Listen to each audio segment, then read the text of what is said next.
Yeah, DB. Oh, just cleaning out the deadwood. Okay. Look, Mr. Cannell, I just can't afford to be without work right now, not even for a day. I've got a mother and 2 kid sisters. More good luck telegrams. Well, you know how it is. I've just got to keep on working, see? Sorry, sister. I was sent down here to clean house. I told you I can't use your column anymore. It's lavender and no lace. Send those other people in. I'll tell you what I'll do. I get $30 a week. I'll take 25, 20 if necessary. I'll do anything you say. It isn't the money. We're after circulation. What we need is fireworks. People are going to hit with sledgehammers. Start arguments. Oh, I can do that. I know this town inside out. Oh, give me a chance, All right, please. come in. Cashier's got your check. Who are these people? Gibbs, Furley, Cunningham, Giles. Hey, you sister. Don't forget to get out your last column before you pick up your check.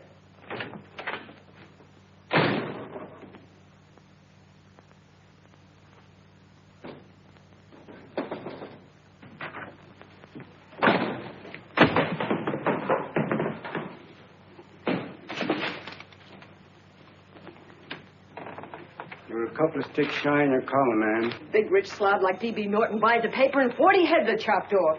Did you get it, too? Yeah. You too? Oh, Joe. Oh, I'm sorry, darling.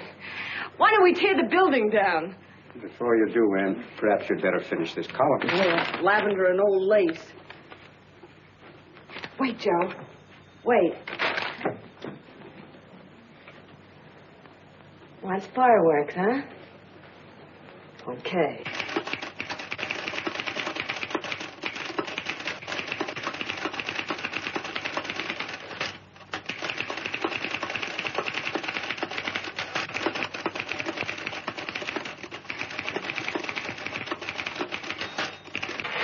Here. Below is a letter which reached my desk this morning. It's a commentary on what we laughingly call the civilized world. Dear Miss Mitchell, 4 years ago I was fired out of my job. Since then I haven't been able to get another one. At first I was sore at the state administration because it's on account of the slimy politics here we have all this unemployment. But in looking around, it seems the whole world's going to pot. So in protest, I'm going to commit suicide by jumping off the City Hall roof. Signed, a disgusted American citizen, John Doe. Editor's note, if you ask this column, the wrong people are jumping off the roofs. Hey, Ann, this is the old Fakeroo, isn't it? Never mind that, Joe. Go ahead. Sorry,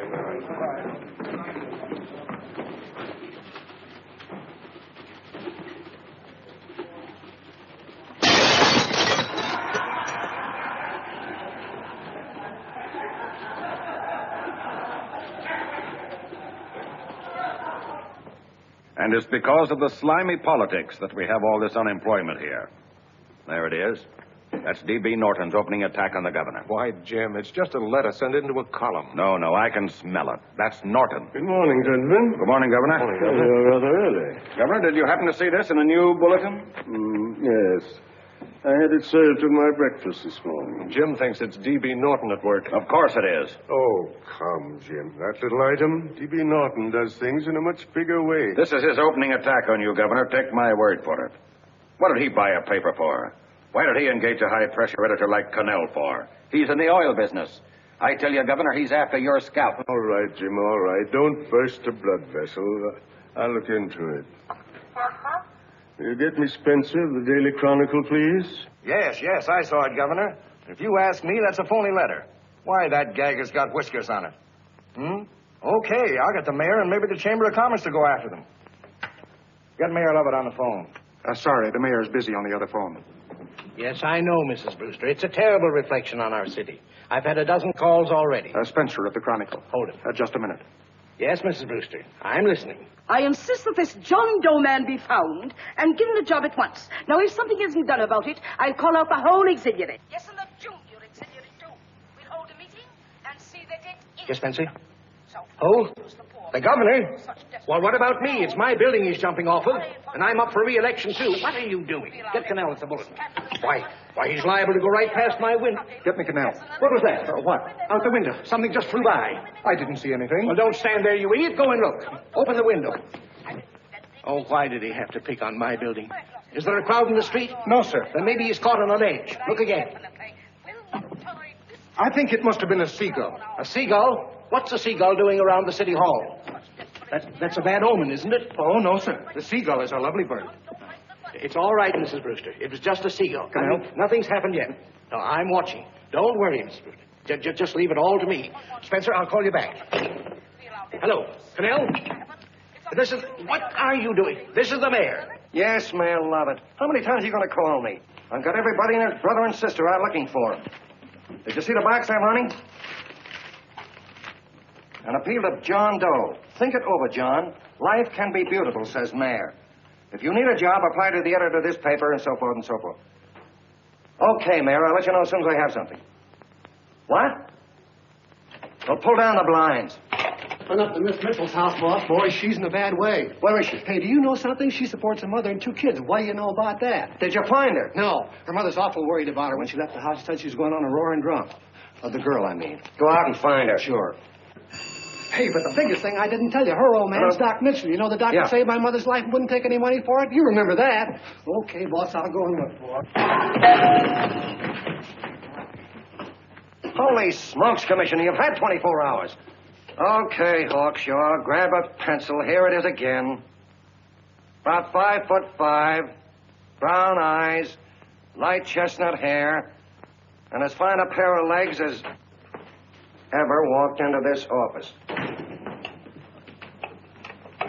Did you want to see me? No. I've had the whole Army and Navy out searching for you because that's a game we play here every day. I remember distinctly being fired. That's right. But you have a piece of property that still belongs to this newspaper, and I'd like to have it. What's that? The letter. What letter? The letter from John Doe. Oh. The whole town's in an uproar. We've got to find him, and the letter's the only clue. There is no letter. We'll get a handwriting expert to... What? There is no letter. Say that again. There's no letter. I made it up. You made it up. Mm-hmm. You said you wanted fireworks. Don't you know there are 9 jobs waiting for this guy? 22 families want to board him free. 5 women want to marry him, and the mayor's practically ready to adopt him, and you... Just called the morgue, boss. He said there's a girl there... Shut up. Ann! Say, why didn't you... Baby! Only one thing to do, Hank. Drop the whole business quickly. How? Run a story. Say John Doe was in here and is sorry he wrote the letter and... That's right. They've got it, sure. He came in here and I made him change his mind. Bulletin editor saves John Doe's life. Well, it's perfect. I'll have Ned write it up. Oh, Ned, I got a story I want you to... Wait a minute. Listen, you great, big, wonderful genius of a newspaper man. You came down here to shoot some life into this dying paper, didn't you? Well, the whole town's curious about John Doe, and boom, just like that, you're going to bury him. There's enough circulation in that man to start a shortage in the ink market. In what man? John Doe. What John Doe? John Doe, the one I made up. Look, genius. Now, look. Suppose there was a John Doe and he walked into this office. What would you do? Find him a job and forget about the whole business, I suppose, huh? Not me. I'd make a deal with him. A deal? Sure, when you get hold of a stunt that sells papers, you don't drop it like a hot potato. Well, this is good for at least a couple of months. You know what I'd do? Between now and, let's say, Christmas when he's going to jump, I'd run a daily on. Starting with his boyhood, his schooling, his first job. A wide-eyed youngster facing a chaotic world. The problem of the average man, of all the John Does in the world. Now... then comes the drama. He meets discouragement. He finds the world his feet of clay. His ideals crumble. So what does? He decides to commit suicide and protest against the state of civilization. He thinks of the river, but no. No, he has a better idea. The city hall. Why? Because he wants to attract attention. He wants to get a few things off his chest, and that's the only way he can get himself heard. So? So he writes me a letter, and I dig him up. He pours out his soul to me. And from now on, we quote, I protest by John Doe. He protests against all the evils in the world. The greed, the lust, the hate, the fear, all of man's inhumanity to man. Arguments will start. Should he commit suicide or should he not? People will write in pleading with him, but no, sir, John Doe will remain adamant. On Christmas Eve, hot or cold, he goes. See? Very pretty. Very pretty indeed, Miss Mitchell. But would you mind telling me who goes on Christmas Eve? John Doe. What John Doe? The one we hire for the job, you lunkhead. Wait a minute. Let me get this through this lame brain of mine. Are you suggesting we go out and hire someone to say he's going to commit suicide on Christmas Eve? Is that it? Well, you're catching on. Who, for instance? Anybody. Beanie'll do. Why, sure. Who, me? Jump off a... Oh, no, any time at Christmas. I'm superstitious.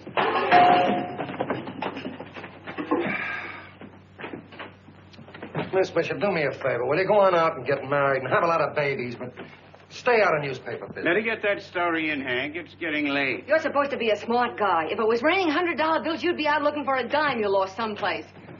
Holy smokes, wasting my time listening to this mad woman. Look, Chief, look at the Chronicles running on John Doe. They say it's a fake. Why, the no good the John Doe story, amateur journalism. It's probably phony. It's a wonder anyone is taking it serious. What do you think of those guys? That's fine. That's fine. Now fall right into their laps. Go ahead. Say John Doe walked in and called the whole thing off. You know what that's going to sound like on top of this. That's all, Ned. Thank you. All right. Amateur journalism, huh? Why, that bunch of sophomores. I can teach them more about... Hey, boss, get a load of this. What? Look. What do they want? They all say they wrote the John Doe letter. Oh, they all wrote the letter. Tell them all to wait. Look, Mr. Cannell, one of those men is your John Doe. They're desperate and will do anything for a cup of coffee. Pick one out and you can make the Chronicle eat their words. I'm beginning to like this. If you ask me, Hank, you're playing around with dynamite. No. The gal's right. We can't let the Chronicle get the laugh on us. We've got to produce a John Doe now. Amateur journalism, huh? I'll show those guys. Sure, and there's no reason for them to find out the truth either, because naturally I won't say anything. Okay, sister, you get your job back. Plus a bonus. What bonus? Oh, the bonus of $1,000 the Chronicle was going to pay me for this little document. You'll find it says, I, Ann Mitchell, hereby certify that the John Doe letter was created by me. I can read. Sorry. You think this is worth $1,000, do you? Oh, the Chronicle would consider it dirt cheap. Packs everything, including a gun. Okay, sister, you got yourself a deal. Now let's take a look at the candidates. The one we pick has got to be the typical average man. Typical American who can keep his mouth shut. Show me an American who can keep his mouth shut and I'll eat him. Okay, Beanie, bring him in one at a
Did you write that letter to Miss Mitchell? No, I didn't. What are you doing up here, then? Well, the paper says there were some jobs around loose. Thought there might be one left over. Had any schooling?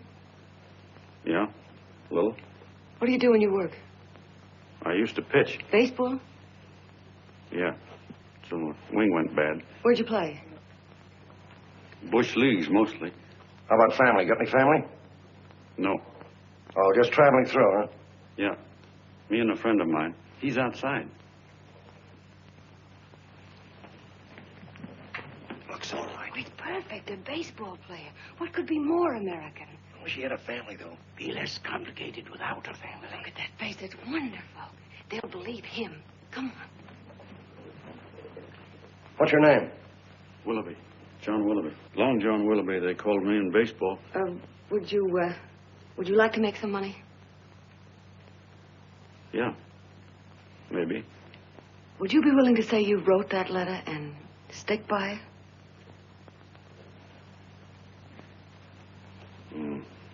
I get the idea. Yeah. Maybe. That's our man. He's made to order. I don't know. He don't seem like the kind of a guy that'd fall in line. When you're desperate for money, you do a lot of things, Mr. Cannell. He's our man, I tell you. He's fainted. Well, Get the water, quickly. Hurry up, Pop. Oh. Right here, sit down. You all right? Yeah, I'm all right. How many is that, 6?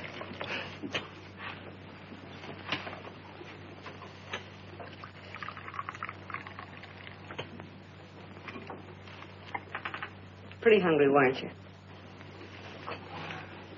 All this John Doe business is batty, if you ask me. Well, nobody asked you. Trying to improve the world by jumping off buildings. You couldn't improve the world if the buildings jumped on you. Don't mind the colonel. He hates people. He likes you well enough to stick around. Well, that's because we both play doohickeys. I met him in a boxcar a couple of years ago. I was fooling around with my harmonica, and he comes over and joins in. I haven't been able to shake him since.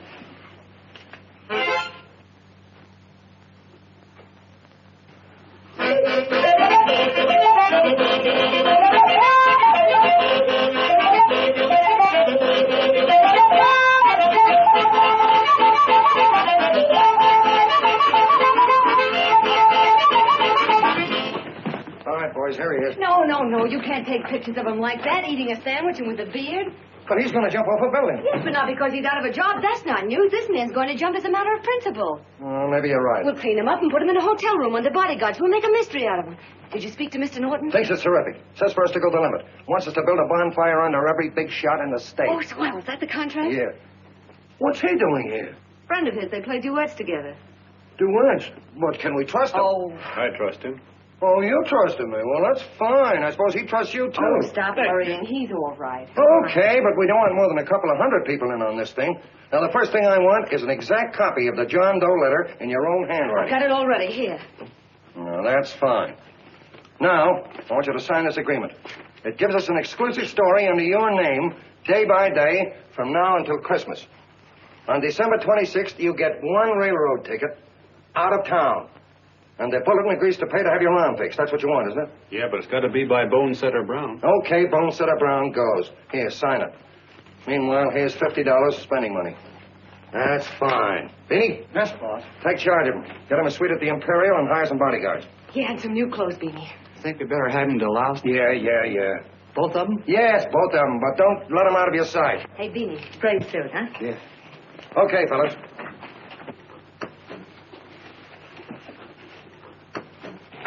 Take it easy, John Doe. And you start pounding that typewriter. Oh, boy, this is terrific. No responsibilities on our part, just statements from John Doe, and we can blast our heads off. Before you pop too many buttons, don't forget to make out that check for $1,000. Okay, fellas, now let me see. You sit outside the door. Nobody comes in, see? You two fellas sit in here. Hey, pretty nifty, huh? You ain't going to get me to stay here. Sure you are. No, sir. That spot under the bridge where we slept last night's good enough for me. Say, what'll I do with this baggage? I'll stick him in the bedroom. Give me mine. I ain't staying. You know, we were headed for the Columbia River country before all this John Doe business came up. You remember that, don't you? Sure, I remember. Say, your ears popped coming up in the elevator. Mine did. All along, John. I tell you, it's no good. You're going to get used to a lot of stuff that's going to wreck you. Why, that $50 in your pocket's beginning to show up on you already. And don't pull that on me, neither. Stop worrying, Colonel. I'm going to get my arm fixed out of this. Hey, here's some cigars the boss sent us. Have one. Hey, Help cigar. yourself. No.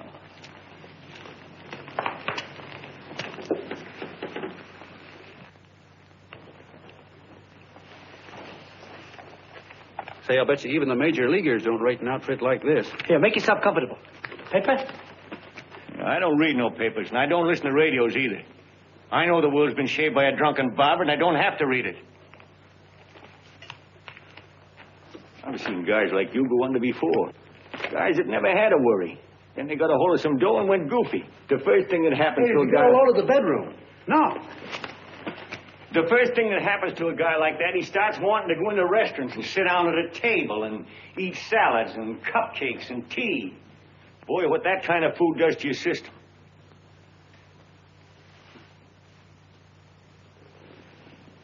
The next thing the dope wants is a room. Yes, sir, a room with steam heat and curtains and rugs. And before you know it, he's all softened up and he can't sleep unless he has a bed. Hey, stop worrying, Colonel. $50 ain't going to ruin me. I've seen plenty of fellas start out with $50 and wind up with a bank account. Hey, what's the matter with the bank account anyway? And let me tell you, Long John, when you become a guy with a bank account, they got you. Yes, sir, they got you.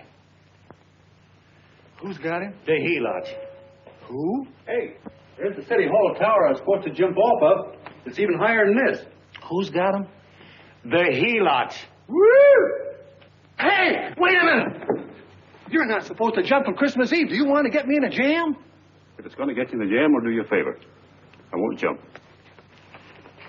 And when they got you, you got no more chance than a road rabbit. Hey, who'd you say was going to get him? Say, is this one of those places where you ring if you want something? Yeah, just use the phone. Boy, I've always wanted to do this. Hey, Doc, look. Look, Doc. Give me that again, will you? Who's going to get him? The helots. Who are they? Listen, Sucky, you ever been broke? Sure, mostly often. All right. You're walking along. Not a nickel in your jeans. You're free as the wind. Nobody bothers you. Hundreds of people pass you by in every line of business. Shoes, hats, automobiles, radios, furniture, everything. And they're all nice, lovable people. And they let you alone. Is that right? Then you get a hold of some dough, and what happens? All those nice, sweet, lovable people become helots. A lot of heels. They begin creeping up on you, trying to sell you something. They get long claws, and they get a stranglehold on you. And you squirm, and you duck, and you holler, and you try to push them away, but you haven't got a chance. They got you. First thing you know, you own things. A car, for instance. Now your whole life is messed up with a lot more stuff. You get license fees, and number plates, and gas, and oil, and taxes, and insurance, and identification cards, and letters, and bills, and flat tires, and dents, and traffic tickets, and motorcycle cops, and courtrooms, and lawyers, and fines, and 1,000,001 other things. And what happens? You're not the free and happy guy you used to be. You got to have money to pay for all those things. So you go after what the other fellas got. And there you are. You're a helot yourself.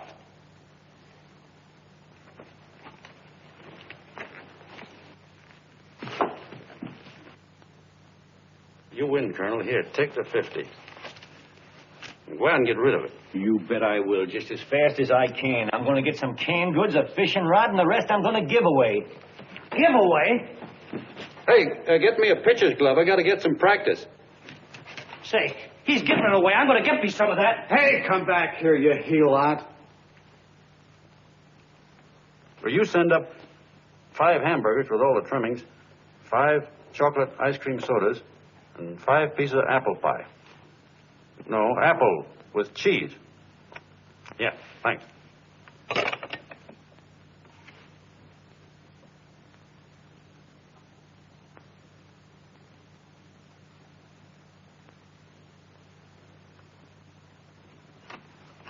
Hello there. Well, well. If it isn't the man about town. All set, Miss Anne. Oh, yes. Let's go. Let's see, we want some action in these pictures. Action? Mm-hmm. That's good. No. This man's going to jump off a roof. Oh. Here, wait a minute. Let me comb your hair. Sit down. Yeah, that's better.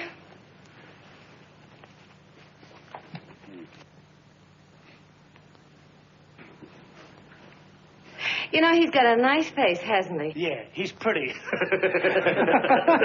Here, sit down. Quiet, egghead.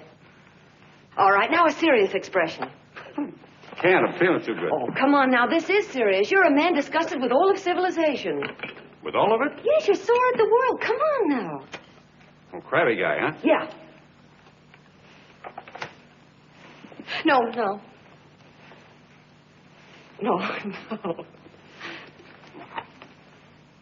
No, look. You don't have to smell the world. Well, all those guys in the Never pictures mind stand- those guys. All right, stand up. Now, let's see what you look like when you protest. Against what? Against anything, just protest.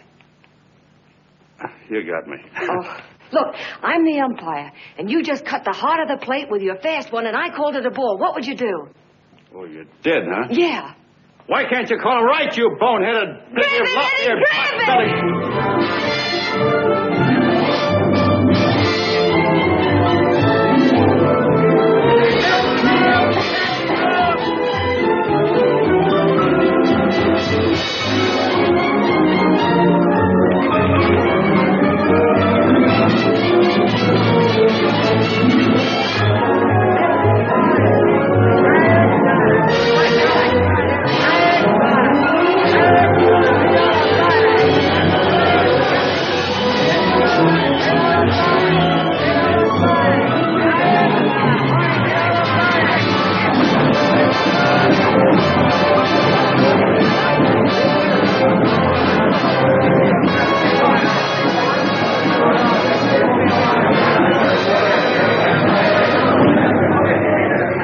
I don't care whose picture they're publishing.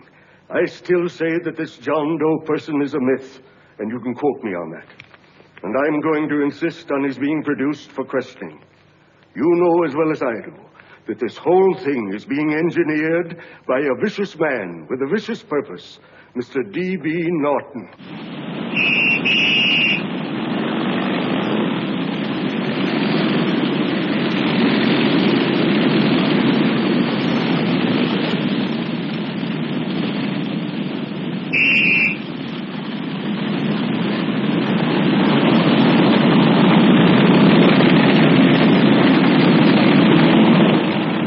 And Miss Mitchell are at the house, sir. Oh, they are? All right. Come on. Personally, I think it's just plain stupidity to drop it. Now, you should see his fan mail. Thousands. Why, it's going over like a house afire. What are you afraid of, Canal? It's doubled our circulation. Yeah, but it's got everybody sore. Ads are being pulled. The governor's starting a libel suit. What's more, they all know John Doe's a phony, and they insist on seeing Well, what about it? Let them see him. We'll go on one better. They can also hear him. You own a radio station, Mr. Norton. Why not put him on the air? Watch out for this damn DB. She'll drive you batty. Oh, Look, we can't let him get to this Bush League pitcher and start pumping him. Good night. Now, tell him what that screwball might do. I walk in yesterday, here he is, standing on a table with a fishing pole, fly casting. Take my advice and get him out of town before this thing explodes in our faces. If you do, Mr. Norton, you're just as much of a dumb cluck as he is. Excuse me. No, you got yourself a meal ticket and you hate to Sure, let it's go. a meal ticket for me, I admit it, but it's also a windfall for somebody like Mr. Norton who's trying to crash national politics. That's what you bought the newspaper for, isn't it? You want to reach a lot of people, don't you? Well, put John Doe in the air and you can reach 130 million of them. He can say anything he wants and they'll listen to him. All right, we'll forget the governor and the mayor and all the small fry like that. This can arouse national interest. If he made a hit around here, he can do it every place else in the country. And you'll be pulling the strings, Mr. Norton. Go down to the office and arrange for some radio time. What, DB, you're not going to fall... as soon as possible. Okay. I just came in to get warm myself. Come on, let's go. Don't you go. I want to talk to you.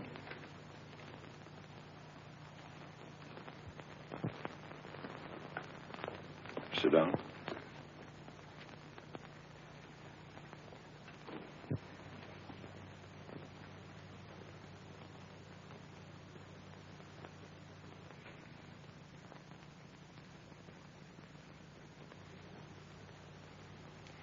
Hey, this John Doe idea was yours, huh? Yes, sir.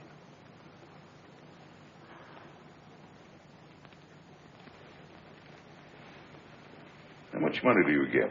$30. $30. Well, what are you after? I mean, what do you want? A journalistic career? Money. Money? Well, I'm glad to hear somebody admit it. Do you suppose you could write a radio speech that would put that fellow over? Oh, I'm sure I can. Do it, and I'll give you $100 a week. $100? That's only the beginning. You play your cards right, and you'll never have to worry about money again.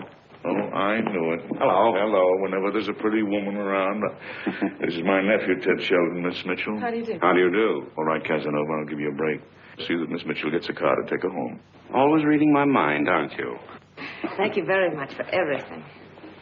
And Miss Mitchell, I think from now on you'd better work directly with me. Yes, sir.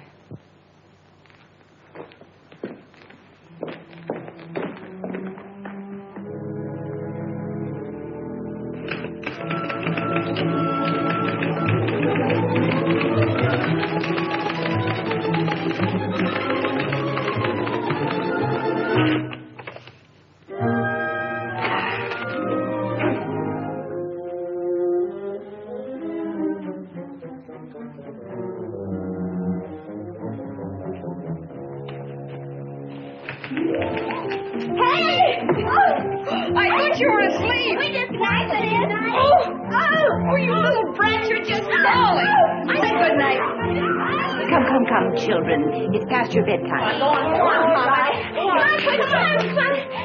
Come on.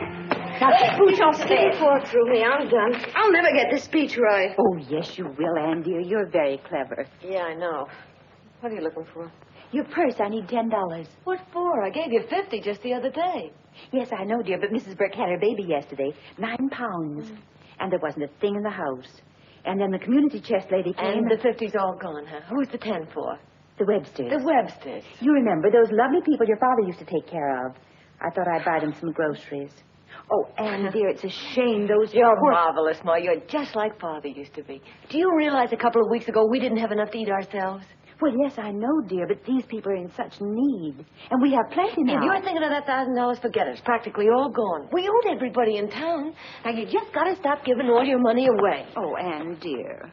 Oh, I'm sorry, Ma. Oh, don't pay any attention to me. I guess I'm just upset about all this. Gee whiz, here I am with a great opportunity to get somewhere, to give us security for once in our lives, and I'm stuck. If I could put this over, your Mrs. Burke can have 6 babies.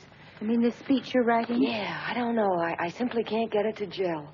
I created somebody who's going to give up his life for a principle. Hundreds of thousands of people are going to listen to him over the radio. And unless he says something that's sensational, it's just no good. Well, honey, of course, I don't know what kind of a speech you're trying to write. But judging from the samples I've read, I don't think anybody will listen. What?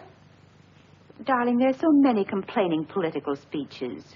People are tired of hearing nothing but doom and despair on the radio. If you're going to have him say anything, why don't you let him say something simple and real, something with hope in it? If your father were alive, he'd know what to say. Oh, yeah. Father certainly would. Wait a minute.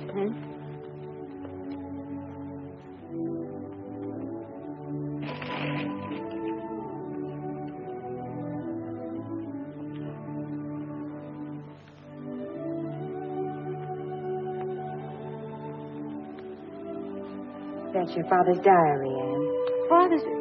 I never knew he had a diary. There's enough in it for 100 speeches. Things people ought to hear nowadays. You be careful of it, won't you, dear? It's always helped to keep your father alive for me. You bet I will, Ma. Wait a minute. John Doe don't want to sign no autographs. Well, what does he do all day? What does he do all day? He's writing out his memories. Sorry, lady, you can't see Mr. Doe. He wants to be alone. No, he just sits around all day and commutes with himself.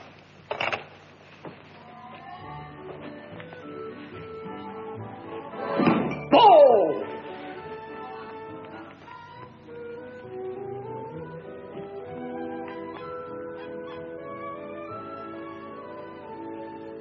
I don't know how you're going to stand it around here till after Christmas. I'll bet you ain't heard a train whistle in 2 weeks.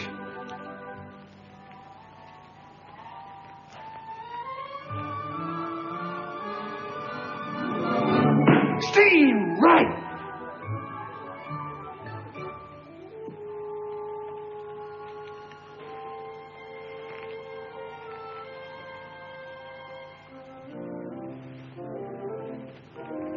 I know why you're hanging around.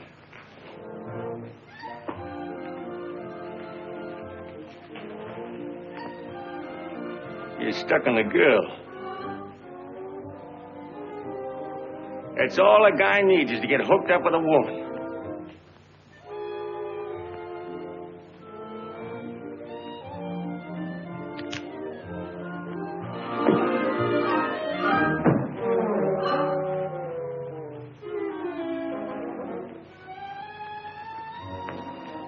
What was that, a single? First baseman dropped the ball. Butterfingers. Tough luck, pal.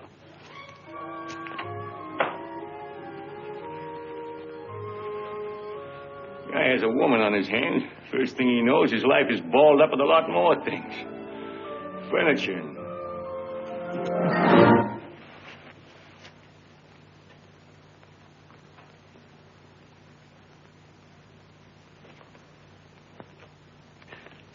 Did you get him?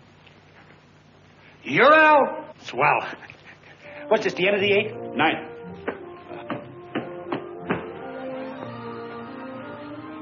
Hey, Beanie, there's a couple of mugs from the Chronicle snooping around out here. Come on, Angel Face. Gangway. What's the score, Angel Face? 3-2, off paper. Gee, that's great.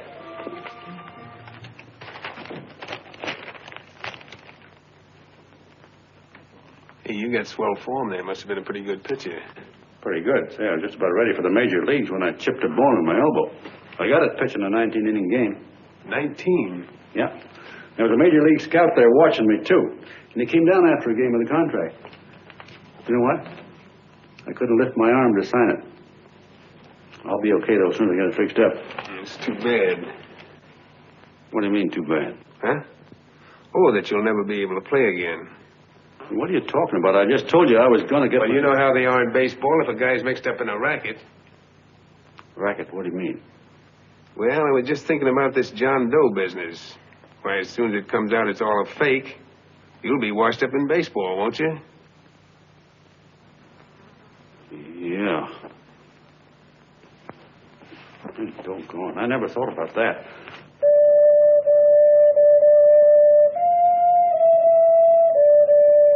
Gosh. And another thing, what about all the kids in the country? The kids that idolize ball players. What are they going to think about you? Yeah. Hey, Colonel. Did you hear that? I got to figure some way out of this thing. The elevators are still running. I know one way you can do it. How? Well, when you get up there on the radio, all you have to do is to say the whole thing to frame up. Make you a hero sure as you're born. Yeah, but how am I going to get my arm fixed? Well, that's a cinch. I know somebody who'll give you $5,000 just to get up on the radio and tell the truth. $5,000? Yeah, $5,000, and he gets it right away. You don't have to wait till Christmas. Look out, Long John. They're closing in on you. Say, who's putting up this dough? Fellow runs the Chronicle. Here's the speech you make, and it's all written out for you.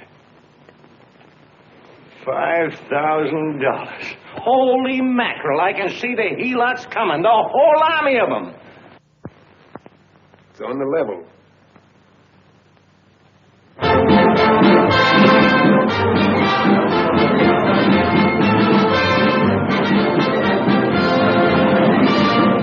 No, I'm sorry. Tickets for the broadcast are all gone. Phone the bulletin. Sorry, no more tickets left.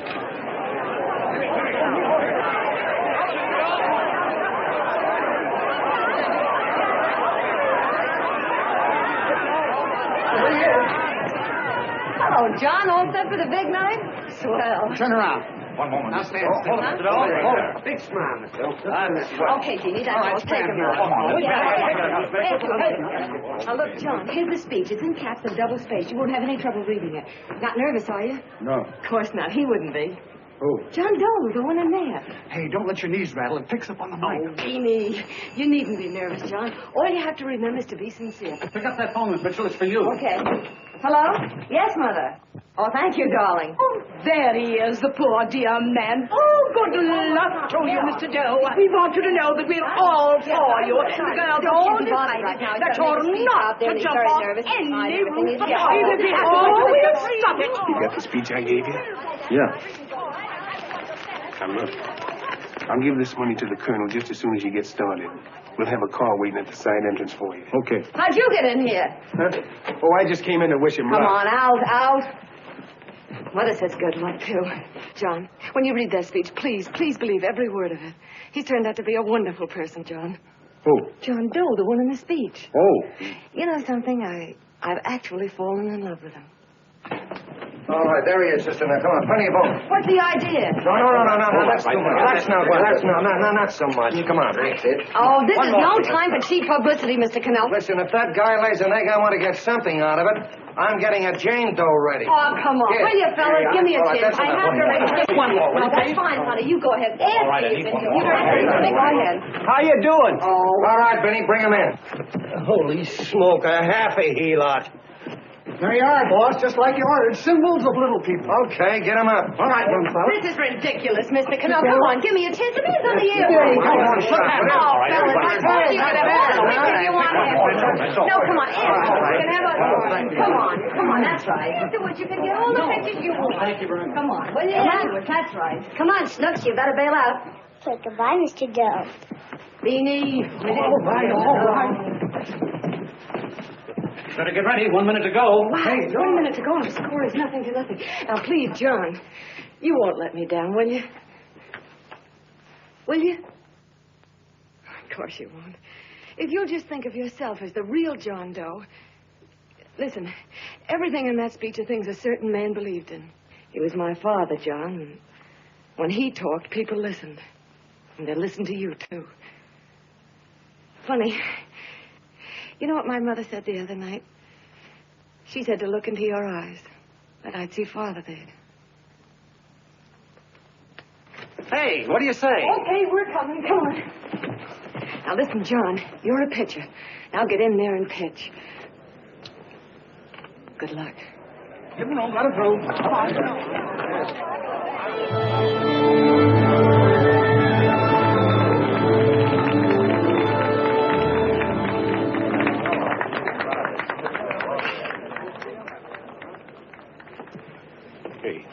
Let's get out of here. There's the door right there. Hey, what are you doing here? That's what I'd like to know. Come on, Alf.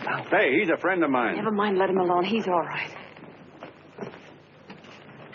I'll be right over there pulling for you. No, John, over here.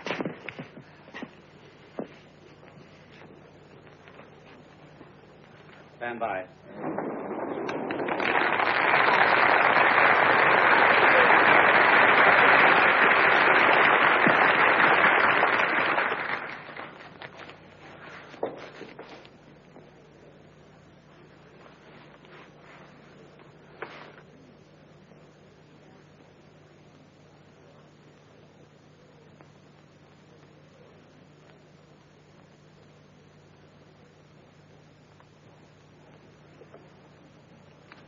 Phone the Chronicle. Tell them to start getting those extras out.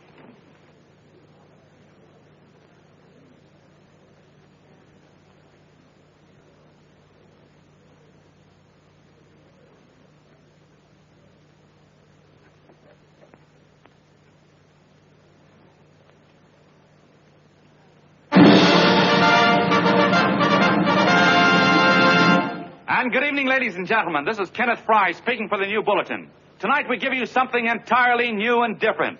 Standing beside me is the young man who has declared publicly that on Christmas Eve he intends to commit suicide, giving as his reason, quote, "I protest against the state of civilization," end quote.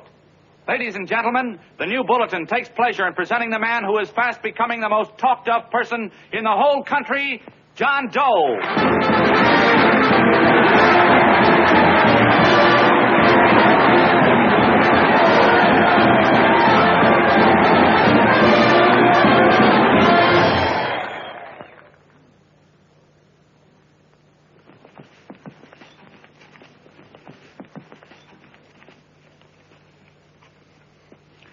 Ladies and gentlemen, I am the man you all know as John Doe. I took that name because it seems to describe the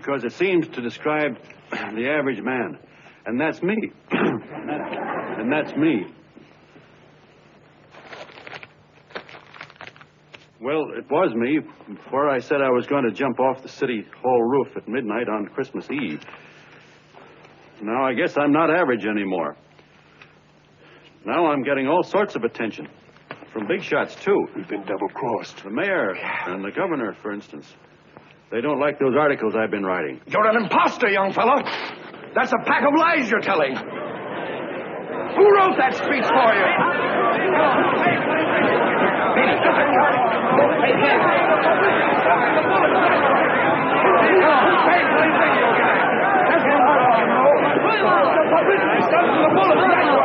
Spencer.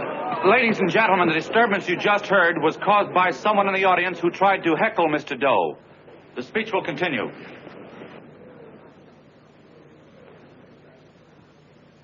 Well, people like the governor and that fellow there can stop worrying. I'm not going to talk about them. I'm going to talk about us.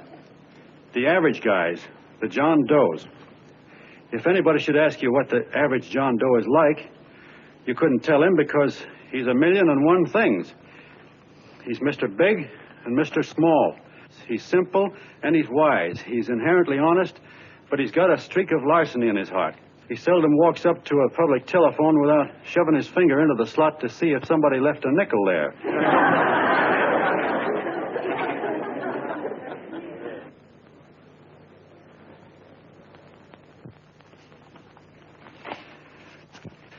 He's the man the ads are written for. He's the feller everybody sells things to. He's Joe Dokes, the world's greatest stooge and the world's greatest strength.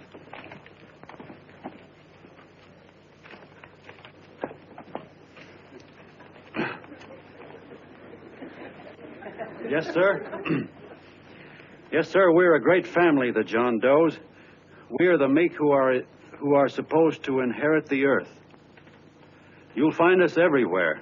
We raise the crops, we dig the mines, work the factories, keep the books, fly the planes, and drive the buses. And when a cop yells, "Stand back there, you," he means us, the John Does. Well, what kind of a speech is that? Didn't you read it? We've existed since time began. We built the pyramids. We saw Christ crucified, pulled the oars for Roman emperors, sailed the boats for Columbus, retreated from Moscow with Napoleon, and froze with Washington at Valley Forge. Yes, sir. We've been in there dodging left hooks since before history began to walk. In our struggle for freedom, we've hit the canvas many a time, but we always bounce back because we're the people, and we're tough.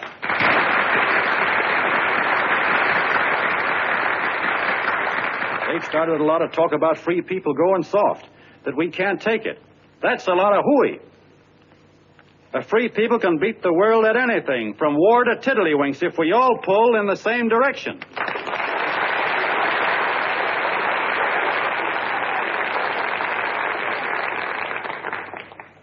I know a lot of you are saying, "What can I do? I'm just a little punk. I don't count." Well, you're dead wrong. The little punks have always counted, because in the long run, the character of a country is the sum total of the character of its little punks.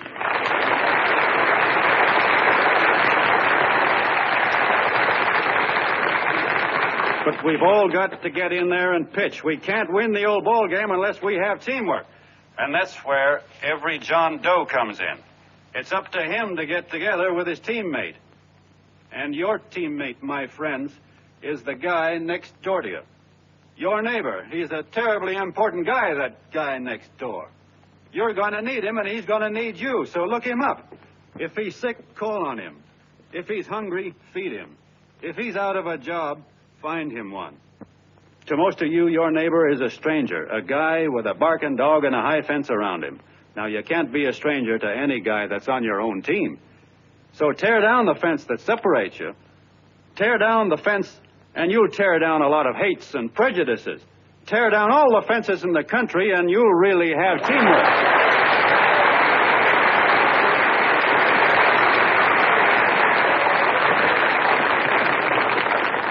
I know a lot of you are saying to yourselves, "He's asking for a miracle to happen. He's expecting people to change all of a sudden." Well, you're wrong. It's no miracle. It's no miracle because I see it happen once every year, and so do you, at Christmas time. There's something swell about the spirit of Christmas, to see what it does to people, all kinds of people. Now, why can't that spirit, that same warm Christmas spirit, last the whole year round? Gosh, if it ever did, if each and every John Doe would make that spirit last 365 days out of the year, we'd develop such a strength, we'd create such a tidal wave of goodwill that no human force could stand against it. Yes, sir, my friends, the meek can only inherit the earth when the John Does start loving their neighbors. You better start right now. Don't wait till the game is called on account of darkness. Wake up, John Doe. You're the hope of the world.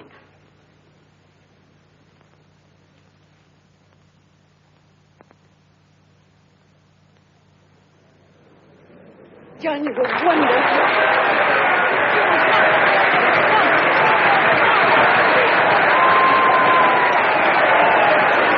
Let's get out of here. Now you're talking.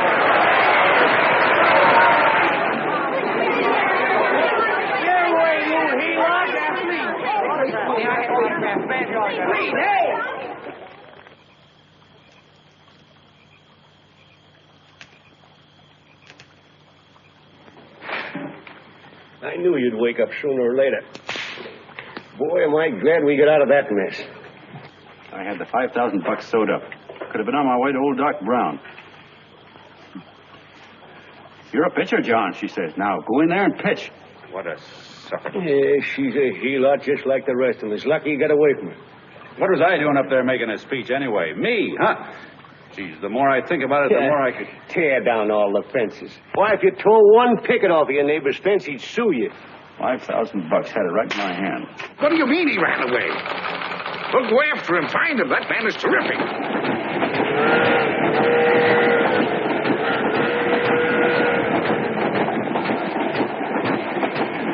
Columbia River, here we come.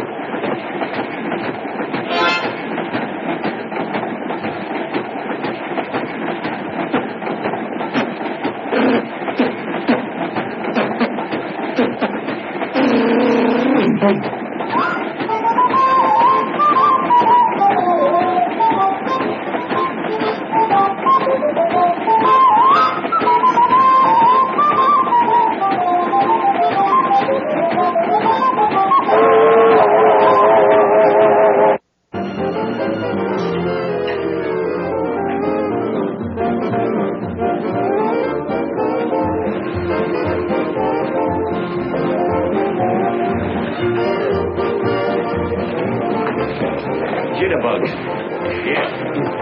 Hey, how much money we got left? 4 bits. Better make it donuts, huh? Yeah.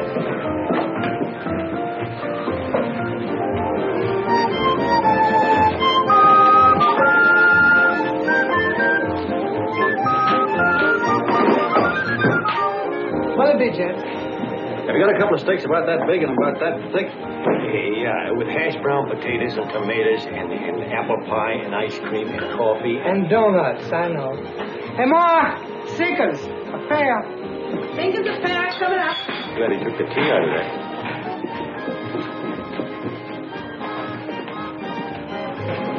Hey, look. Join the John Doe Club. John Doe Club?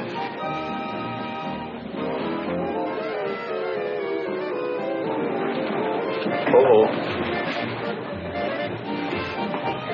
You John Doe? Who? John Doe. Ah, you need glasses, buddy. Oh, but it's a spitting image of John Doe. Yeah, but his name is Willoughby. I'm John Willoughby. I'm a baseball player. Sure. Oh, no, I know that voice anyway. You can't kid me. You John Doe. Hey, Ma! Ma! That's John Doe. John Doe. Yeah, sitting right there, big as life. Who'd you say it was? John Doe, the big guy there. Pictures in the paper. That's John Guy. John Doe. John Doe. Sitting right there, John Doe.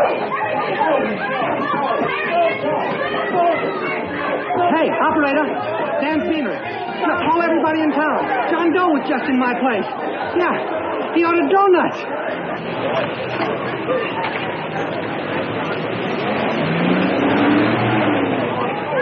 John Doe. See John Doe.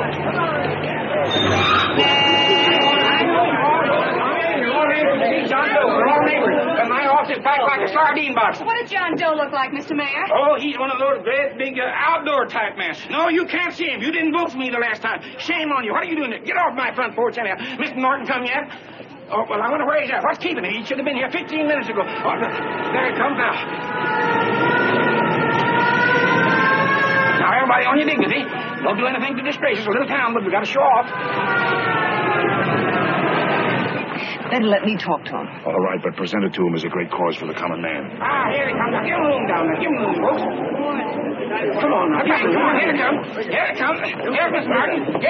How do you do, Mr. Norton? I'm Mayor Hawkins. Get Mr. Norton. Let me go, you darn fool. I'm the mayor. Mr. Norton. Mr. Norton. Mr. Norton. I'm Mayor Hawkins. Your office telephoned me to hold him. Well, that's fine. How is he? Oh, he's fine. He's right in my office there. You know, it's a big honor having John Doe here, and you too. Haven't had too much excitement since the old city hall burned down.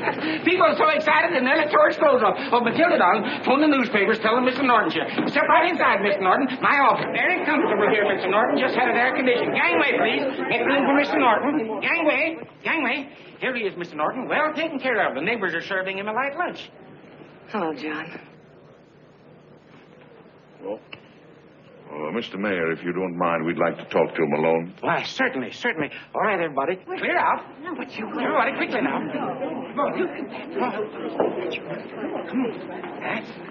That's All right. Don't argue with me here. Wait till we get home. Don't you push me around like that. Even though I'm your wife, you can't push me around. Look, Mr. Norton, I think you got a lot of nerve having those people hold us here.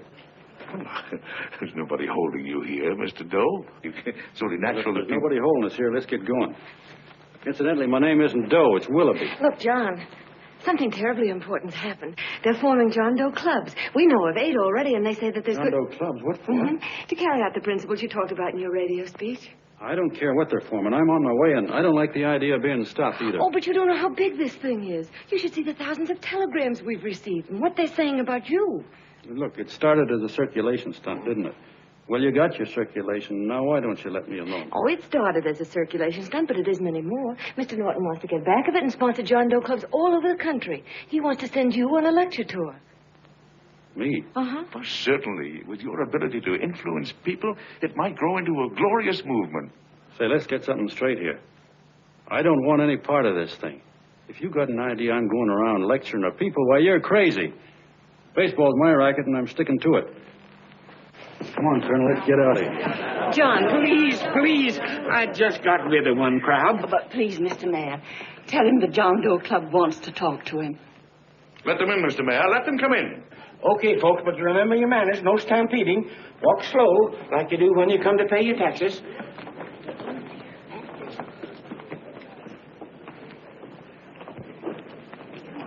Okay. All right, give me a chance. Come right in. My name's Bert Hanson, Mr. Doe. I'm the head soda jerker at Schwabacker's drugstore. Well, sir, you see, me and my wife, we heard your broadcast, and we got quite a bang out of it, especially my wife. Kept me up half the night saying, that man's right, honey. The trouble with the world is nobody gives a hoot about his neighbor. That's why everybody in town's sore and cranky at each other. And I kept saying, well, that's fine, but how's a guy going to go around loving the kind of neighbors we got? Old Sourpuss, for instance. You see, Sourpuss Smithers is a guy lives all alone next door to us. He's a cranky old man that runs a second-hand furniture store. We haven't spoken to him for years. I always figured he was an ornery old gent that hated the world because he was always slamming his garage door and playing the radio so loud he kept half the neighbors up. Well, anyway, the next morning I'm out watering the lawn, and I look over, and there's Sourpuss on the other side of the hedge straightening out a dent in his fender. And my wife yells to me out the window. She says, go on, speak to him, Bert. And I figured, well, heck, I can't lose anything, so I yelled over to him, good morning, Mr. Smithers. He went right on pounding his fender. Was I burned? So I turned around to give my wife a dirty look, and she said, louder, he didn't hear you. So in a voice you could have heard in the next county, I yelled, good morning, Mr. Smithers. Well, sir, you could have knocked me over with a feather. Old Sourpuss turned around, surprised-like, and he put on a big smile, came over and took my hand like an old lodge brother, and he said, good morning, Hanson. I've been wanting to talk to you for years, only I thought you didn't like me. And then he started chatting away like a happy little kid, and he got so excited his eyes out. Well, Mr. Doe, before we got through, I found out Smithers is a swell egg, only he's pretty deaf, and that accounts for all the noises. And he says it's a shame how little we know about our neighbors. And then he got an idea, and he said, how's about inviting everybody someplace where we can all get together and know each other a little better?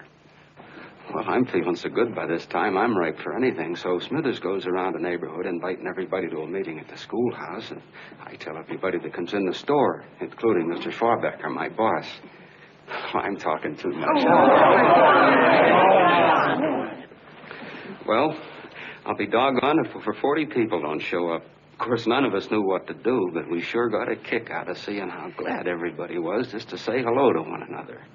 Tell him about making Sourpuss chairman. Oh, yeah, we made Sourpuss chairman and decided to call ourselves the John Doe Club. And say, incidentally, this is my wife. Come here, honey. This is my wife, Mr. Doe. How do you do, Mr. Doe? Sourpuss is here, too. Oh, is he? This is Sourpuss, or excuse me, Mr. Smithers, Mr. Doe. That's all right. If you didn't call me Sourpuss, it wouldn't feel natural. Well, anyway, I guess nearly everybody in the neighborhood came except the Delaney's. The Delaney's live in a big house with an iron fence around it, and they always keep their blinds drawn. And we always figured that he was just an old miser that sat back counting his money, so why bother about inviting him?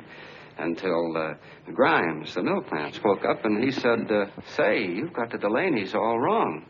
And then he tells us about how they canceled their milk last week, and how when he found a note in the bottle, he got kind of curious-like, and he sort of peeked in under the blinds and found the house was empty.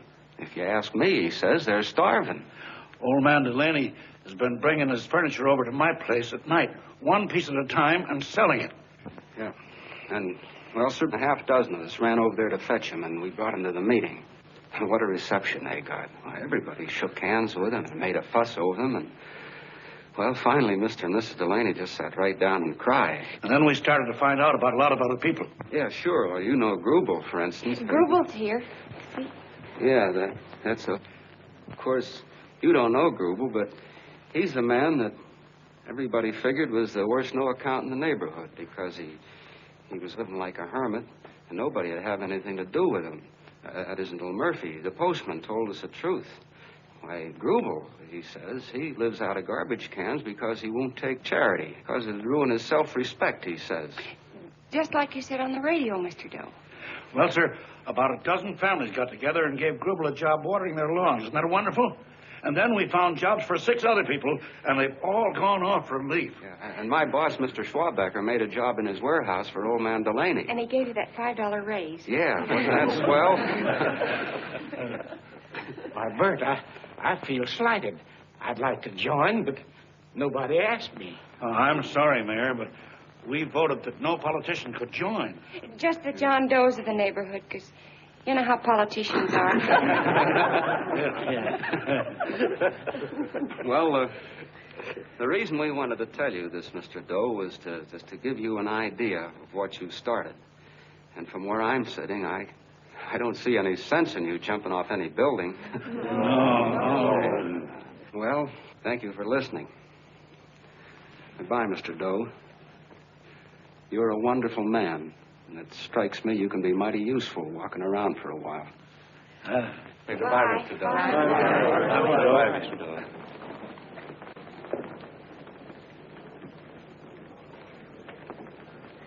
I'm Mrs. Delaney, Mr. Doe. And God bless you, my boy.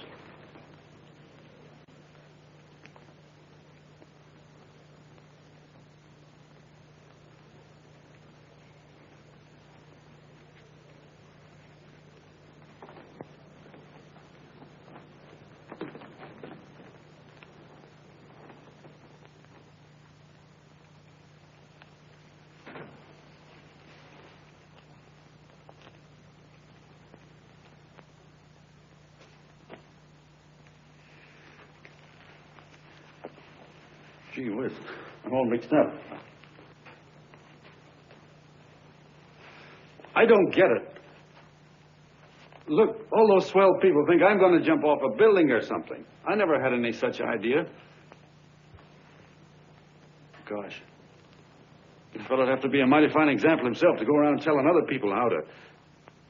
Say, look, what happened the other night was on account of Miss Mitchell here. She wrote the stuff. Don't you see what a wonderful thing this can be?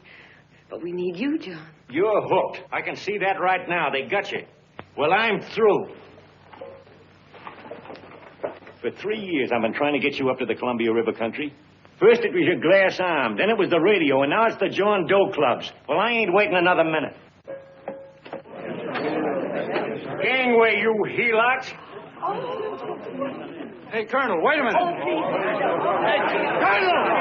I want you personally to go along with John Doe and Miss Mitchell and handle the press and the radio. Me? Yes, I don't want to take any chances. And Johnson. Yes, Stevie. Your crew will do the mop-up job. They'll follow John Doe into every town, see that the clubs are properly organized and the charters issued. Right. There are only 8 flags up there now. I want to see that map covered before we get through.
John Doe's asked for nothing. People are going off relief. If this keeps up, I'll be out of a job. As soon as it gets strong enough, we'll find out what John Doe wants. 30 every Thursday. 60 at 60. Who knows what? I'm sorry, boss. They just won't let anybody talk politics to them. It's crazy. We've got to get to them. They represent millions of voters.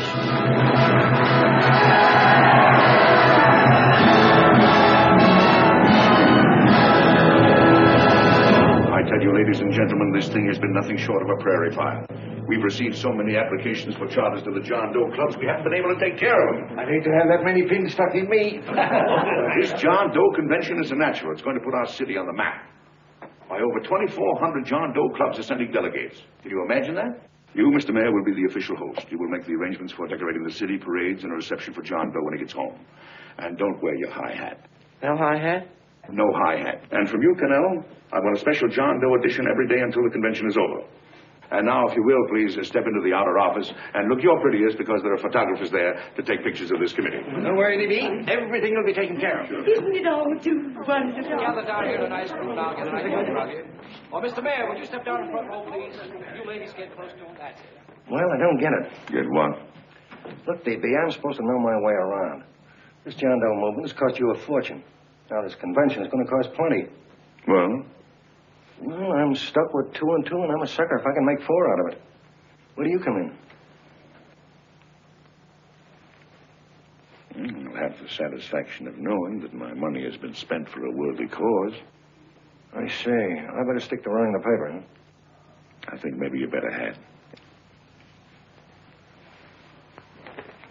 And Cannell, I'd like to have the John Doe contract, all the receipts for the money we advanced him, and the letter Miss Mitchell wrote, for which I gave her $1,000. Yes, sure. Well, we leave for the airport. Half an hour. Is that Johnny boy's room? Better hustle him up. He'll be ready on time. He's packing. Oh, good. Did you see his picture on the cover of Time? Yeah. I gotta give you credit, Annie girl. I've handled a good many big promotions in my time. Everything from a World's Fair to a channel swimmer. But this one has certainly got me spinning. And now a John Doe convention. Wow. Say, if you could only get him to jump off the City Hall roof on Christmas Eve, I guarantee you 500,000 people there. Charlie. Huh? What do you make of him? Oh, Johnny boy? Well, I don't know what angle you want, but I'll give it to you quick. Number 1, he's got great yokel appeal, but he's a nice guy. Number 2, he's beginning to believe he really wrote that original suicide letter that you made up. Number 3, he thinks that you're Joan of Arc or something. Yeah, I know. Number 4, well, you know what number 4 is. He's nuts about you. Yeah, it's running out of his ears. You left out number 5. We're all heels, me especially. Holy smoke. Come in.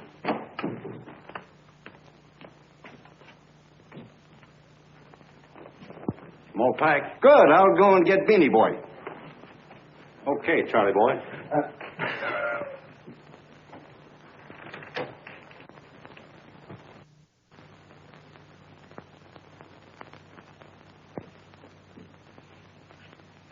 Can I help you pack?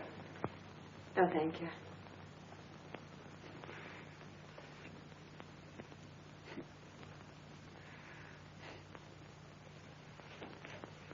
You care if I sit down out here? No.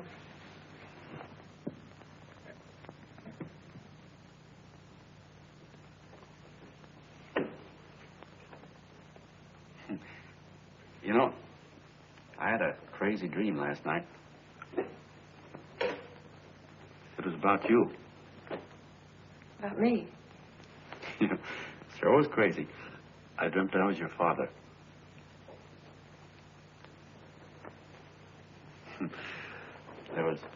There was something I was trying to stop you from doing. So I got up out of bed, and I walked right through the wall here, right straight into your room. You know how dreams are. And there you were in bed. But you're a little girl, you know, about 10. And very pretty, too. So I shook you, and the moment you opened your eyes, you hopped out of bed and started running like the devil in your nightgown. You ran right out the window there, and you ran out over the tops of buildings and roofs and everything for miles. And I was chasing you. And all the time you were running, you kept growing bigger and bigger and bigger, and pretty soon you were as big as you are now, you know, grown up. And all the time I kept asking myself, what am I chasing her for? And I didn't know.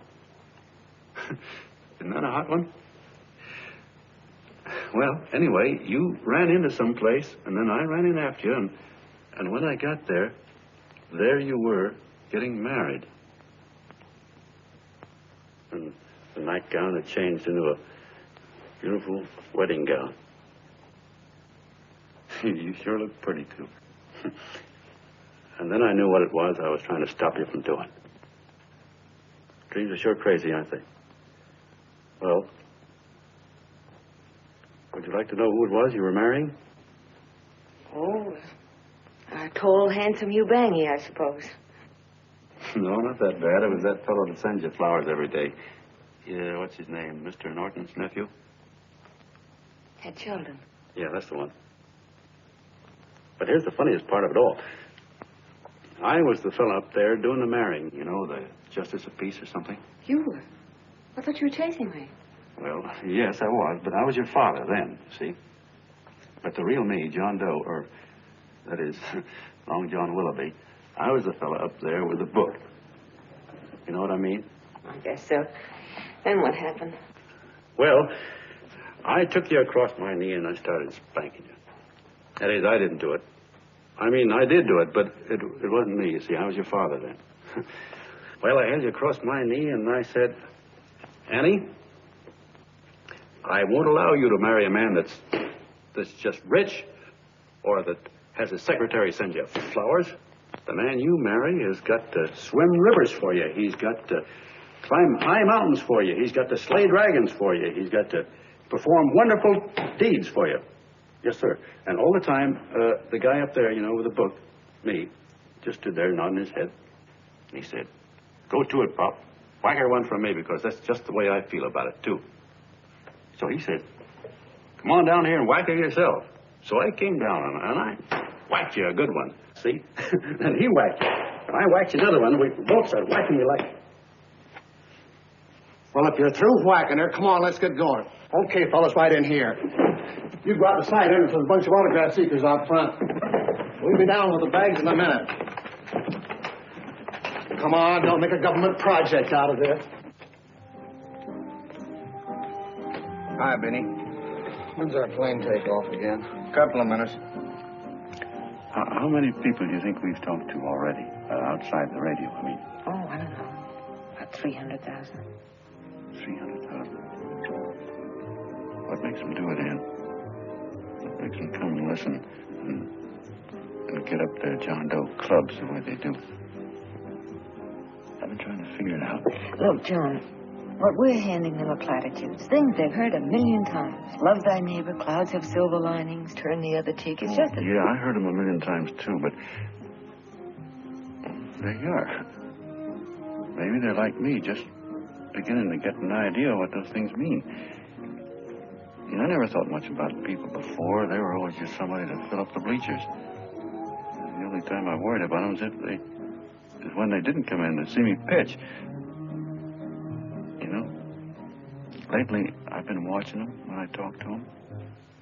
I could see something in their faces. I could feel that they were hungry for something. You know what I mean? Maybe that's why they came. Maybe they're just lonely and wanted somebody to say hello to. I know how they feel.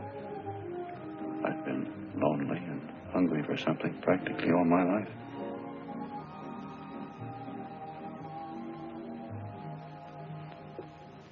All aboard, folks. That's what I said is your office. Yeah, that's true. Oh, somebody else sitting here? No, that's your seat. And this is your coat. Mine? A little token of appreciation.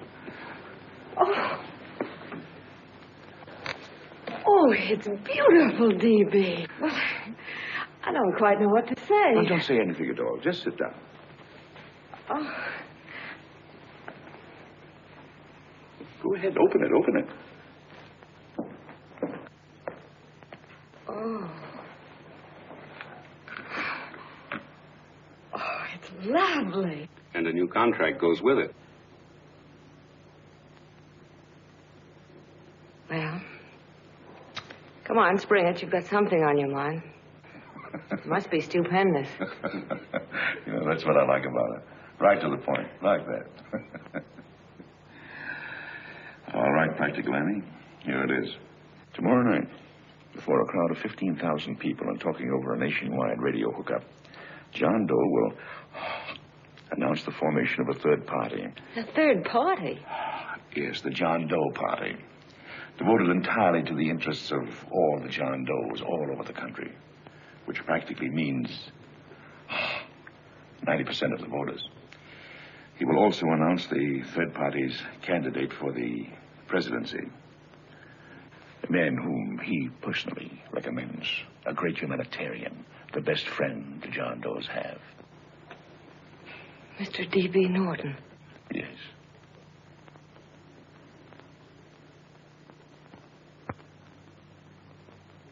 Wow.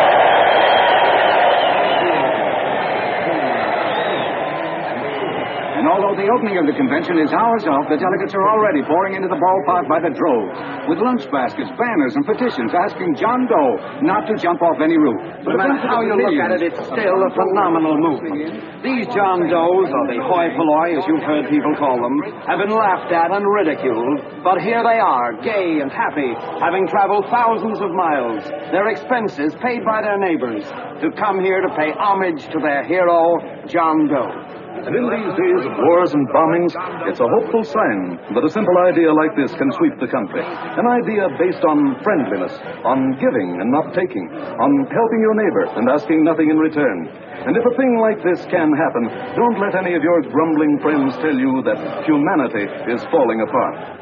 This is John B. Hughes, signing off now and returning you to our main studio until 9 o'clock, when the convention will officially open. Oh, John, come in. Say, I'm it's raining out a little. That's all right. It's good to see you. Sit down. Thanks.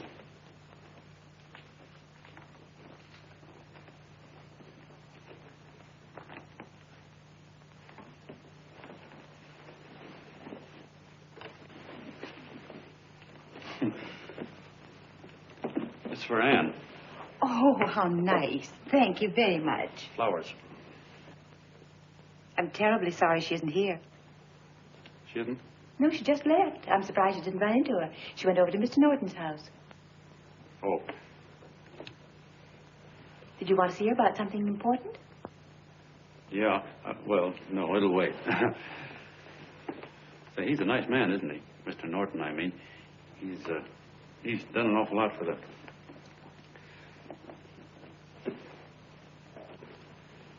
Well, say, my coat's pretty wet. I'm afraid I might have wet the couch a little.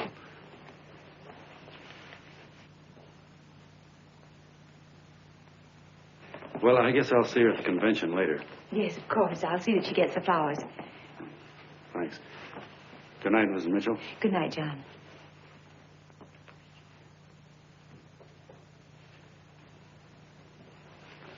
Say, Miss Mitchell, I'm kind of glad Anne isn't here. You see, I came over here hoping to see her alone, and kind of hoping I wouldn't, too, you know what I mean? There was something I wanted to talk to her about. But, well, it'll wait, I guess. Good night. Good night, John. Say, look, Mrs. Mitchell, have you ever been married? Oh, I'm sure you have. Gosh, that's pretty silly. But I guess you must think I'm kind of batty. Oh, I guess I'd better be going at that. John, my husband said, I love you. Will you marry me? You did? What happened? I married him. Yeah, that's what I mean, see? It was easy as all that, huh? Uh-huh. Yeah, but look, Mrs. Mitchell. You know, I love Anne, and it's going to be awfully hard for me to say it. Because, well, you know, she's so wonderful. And, well, the best I ever was a Bush League pitcher. And, you know, I think she's in love with another man. The one she made up. You know, the real John Doe. Well, that's pretty tough competition. I bet you he'd know how to say it all right. On me, I get up to it and around it and in back of it, but I never get right to it. You know what I mean? So the only chance I've got is, well, if somebody could kind of give her a warning, sort of prepare her for the shock. You mean you'd like me to do it? Hmm? Well, I was thinking, yeah, you know, sort of break the ice. Of course I will, John. See, thank you, Mrs. Mitchell. Hey, you're okay.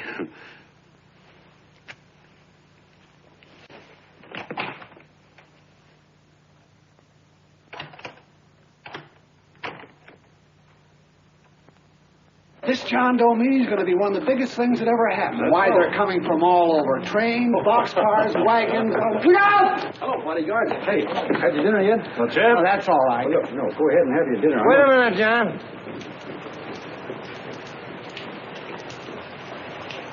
Hello, Mr. Connell. How are you, John? John, I want to have a little talk with you. What's the matter? Are you falling? Come on. Hey, Paul. Oh, quiet. Say, tell me something. Did you read the speech you're going to make tonight? No, I never read the speeches before I make them. I get more of a kick out of it that way. Uh-huh. It's just exactly what I thought. Beanie, go on down to the office, tell Pop to give you the speech. There's a copy on my desk. Gee whiz, boss, you know Mr. Norton told me not to leave him, not even for a minute. Go on. We'll be at Jim's bar up the street. You're a nice guy, John. I like you. You're gentle. I always like gentle people. Me, I'm hard.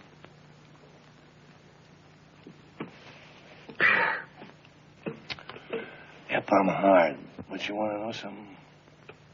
I've got a weakness. Never guessed that, would you? Well, I have. Want to know what it is? Star-Spangled Banner. Screw you, huh? Well, maybe it is, but play the Star-Spangled Banner. I'm a sucker for it. Always gets me right here. Know what I mean? Yeah, it gets me right back here. Oh, back there, huh? Well, every man to his own taste. You weren't old enough. You weren't old enough for the World War, were you, Jim?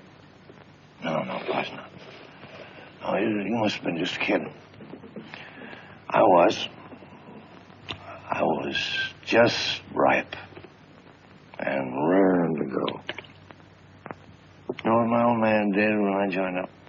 He joined up, too. Got to be a sergeant. And here's a kick for you. We were in the same outfit. Funny, huh? Hmm?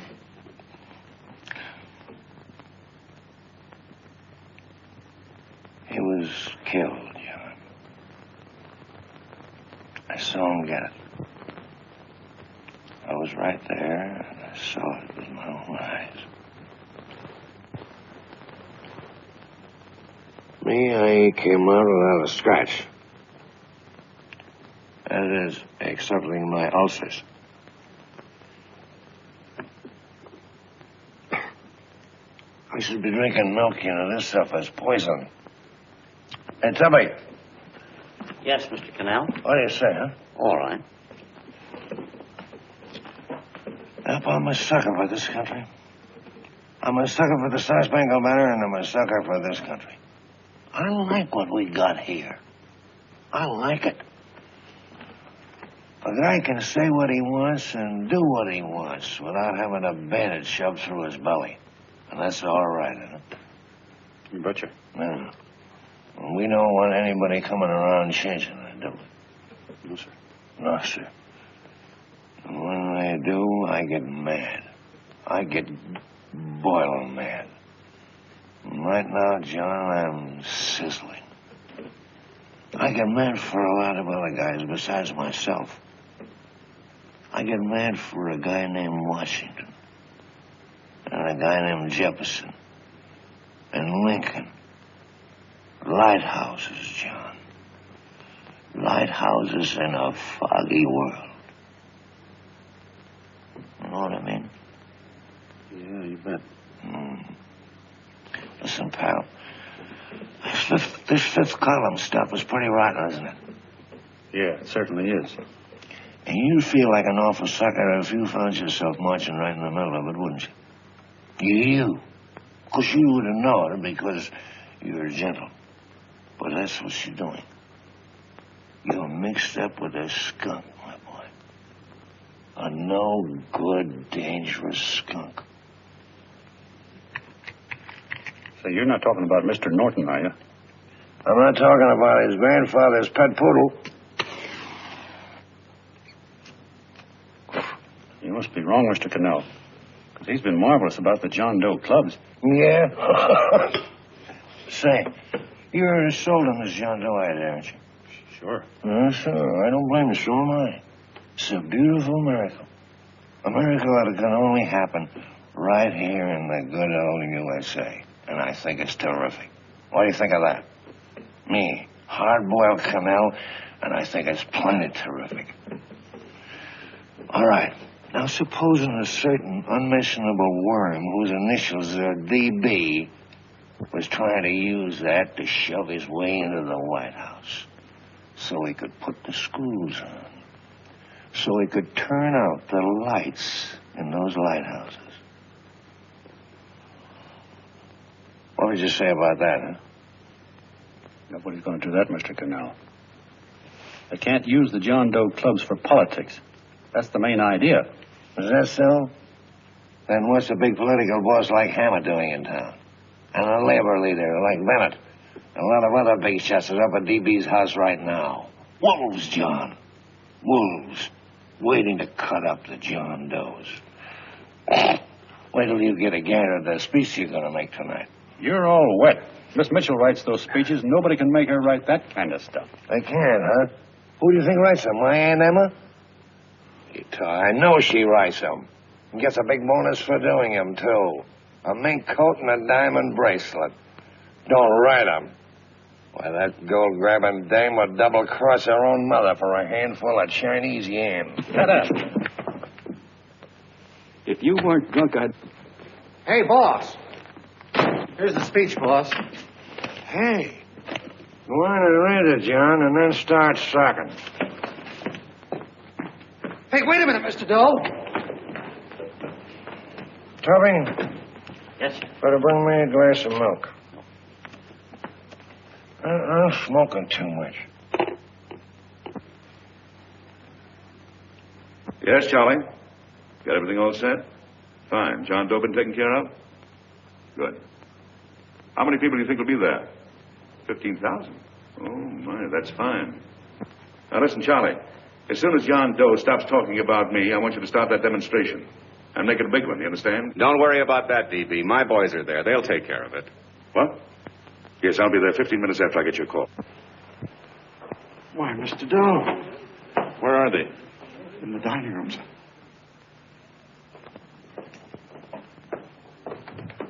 Now, gentlemen, I think we're about ready to throw that great big bombshell. Yeah, well, it's about time. Even a conservative estimate shows that we can count on anywhere between 10 and 20 million John Doe votes. Add to that the labor vote that Mr. Bennett will throw in, and the votes controlled by Mr. Hammett and the rest of you gentlemen in your own territories, and nothing can stop us. As I said before, I'm with you, providing you can guarantee the John Doe vote. Don't worry about that. You can count on me on one condition. Little Bennett's got to be taken care of. Didn't I tell you that everybody in this room would be taken care of? My agreement with you gentlemen stands. I'm with you, DB, but I still think it's a very daring thing we're attempting. These are daring times, Mr. Barrington. We're coming to a new order of things. There's too much talk been going on in this country. Too many concessions have been made. What the American people need is an iron hand. You're right. That's true. You're quite right, DB. Discipline. Right. And now, may I offer a little toast to Miss Ann Mitchell? The brilliant and beautiful lady who is responsible for all this. Mr. Norton, I'd like to talk to you alone for a minute. Oh, Miss Mitchell has something to say to us. That's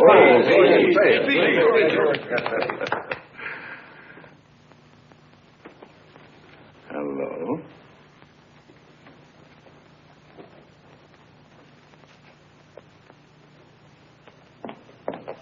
John, I'm so glad to see you. I was terribly worried. Did you write this? Yes, I did, John, but I had no idea what was going on. You didn't. No. That's a swell bracelet you're wearing. John, why aren't you at the convention?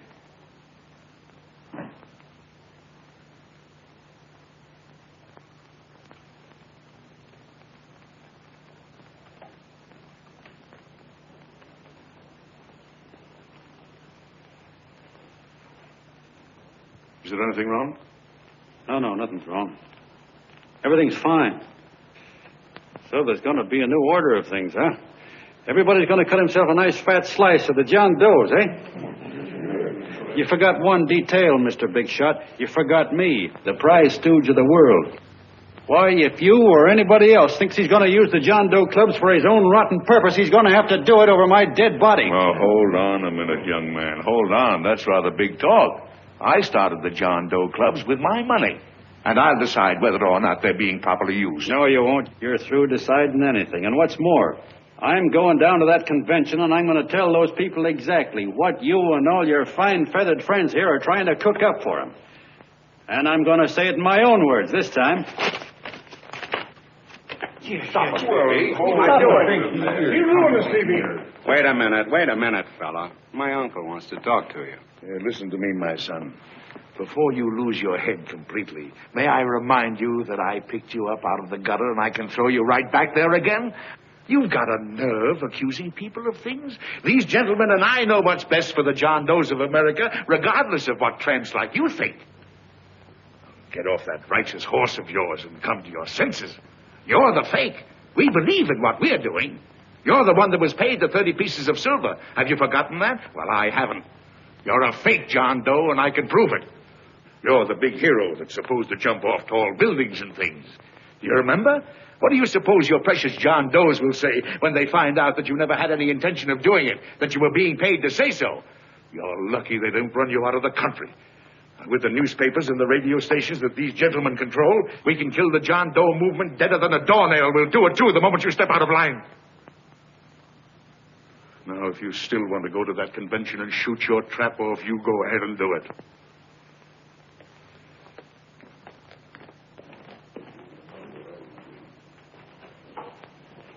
You mean to tell me you'd try to kill the John Doe movement if you can't use it to get what you want? You bet your bottom dollar we would.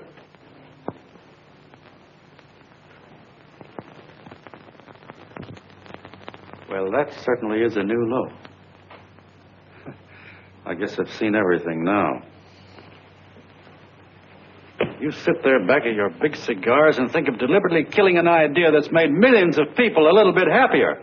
An idea that's brought thousands of them here from all over the country, by bus and by freight and jalopies and on foot, so they could pass on to each other their own simple little experiences. Why, look, I'm just a mug and I know it, but I'm beginning to understand a lot of things. Why, your type's as old as history. If you can't lay your dirty fingers on a decent idea and twist it and squeeze it and stuff it into your own pocket, you slap it down. Like dogs, if you can't eat something, you bury it. Why, this is the one worthwhile thing that's come along. People are finally finding out that the guy next door isn't a bad egg. That's simple, isn't it? And yet a thing like that's got a chance of spreading till it touches every last doggone human being in the world, and you talk about killing it. Why, when this fire dies down, what's going to be left? More misery, more hunger, and more hate. And what's to prevent that from starting all over again? Nobody knows the answer to that one, and certainly not you with those slimy, bollocked-up theories you got. The John Doe idea may be the answer, though. It may be the one thing capable of saving this cockeyed world. Yet you sit back there on your fat, hulks and tell me you'll kill it if you can't use it. Well, you go ahead and try. You couldn't do it in a million years with all your radio stations and all your power. Because it's bigger than whether I'm a fake. It's bigger than your ambitions, and it's bigger than all the bracelets and fur coats in the world. You bet it is, John. And that's exactly what I'm going down there to tell those people. A minute, you ungrateful rat. My uncle's been too good. Getting away. Give me the book. John! I've always told you, D.B., to play him with dynamite. Wait. All right, now, get away. Before he gets through with that, he'll rule the door. I'll stop him cold. Don't worry, I've been ready for this. John! Oh, John, please listen to me. Please, I can explain everything, John. I didn't know what they were going to do. Let me go with you, John. John, please. Go ahead, driver. Full park. John, please let me go with you. Please. John! Mr. Martin wants to see you. Listen to me, Mayor Lovett. You do as I say. I want them both arrested. You tell the police department to pick up Canal. I've got the girl here. I've got the bullet. I don't care what you charge him with. If you're worried, let him go in the morning, but keep him in jail overnight. Hello, Bulletin. Put that wire on.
Quietly.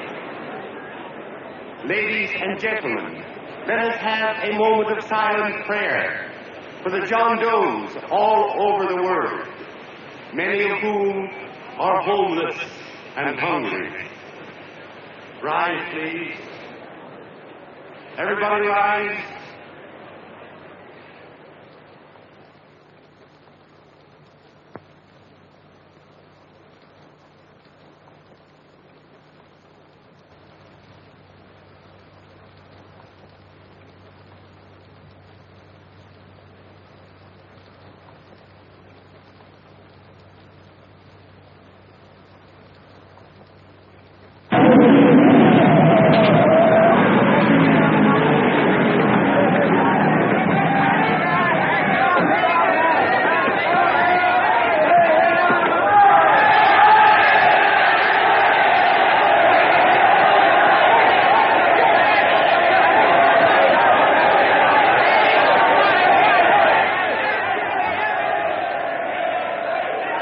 Newsboys. Hundreds of yelling newsboys are swarming into the park like locusts. They're yelling John Doe's a fake. Fake.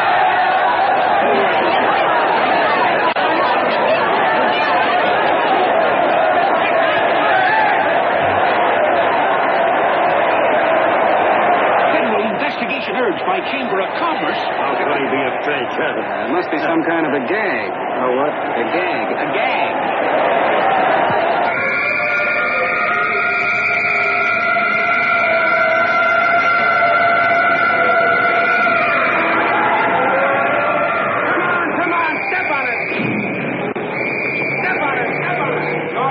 places now, so let's get going. Wait for the station. Hey, miss, will you autograph my balloon?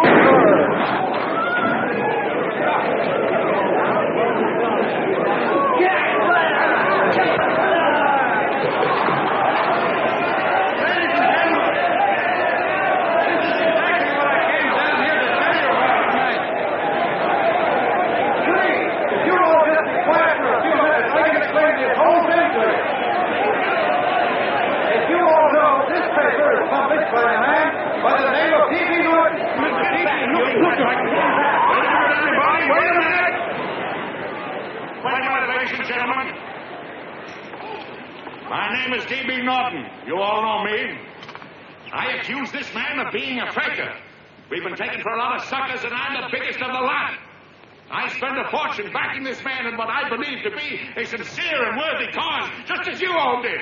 And now I find out it's nothing but a cheap racket cooked up by him and two of my employees for the sole purpose of collecting dues from John Does all over the country. That's a lie. It's not a lie. Nickels and dimes to stuff into their own pockets. You can read all about it in the newspapers there. That's a lie. Listen, don't believe what... This man had no intention of jumping off the top of a building. He was paid to say so. Do you deny that? That's got nothing to do with it.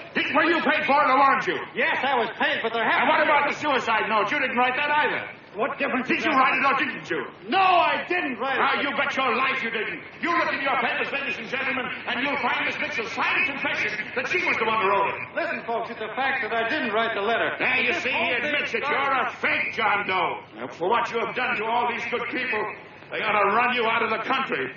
And I hope they do it.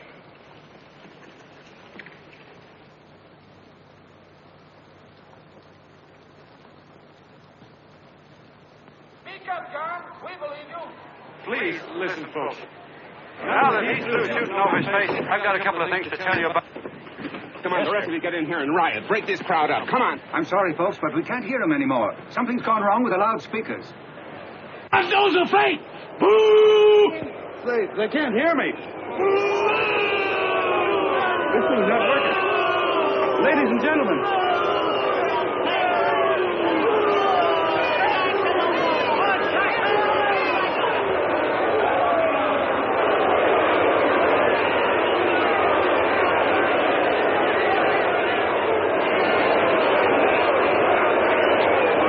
This thing's bigger than whether I'm a fake. Look, Bert, you believe me, don't you? Sure, I believe you. Walking my legs off, digging up 5,000 signatures for a phony. Well, there you are, Mr. Doe. 5,000 names asking you not to jump off any roof. It makes no difference, Bert. The idea's still good. We don't have to give up our club. Yeah, well, you can have it.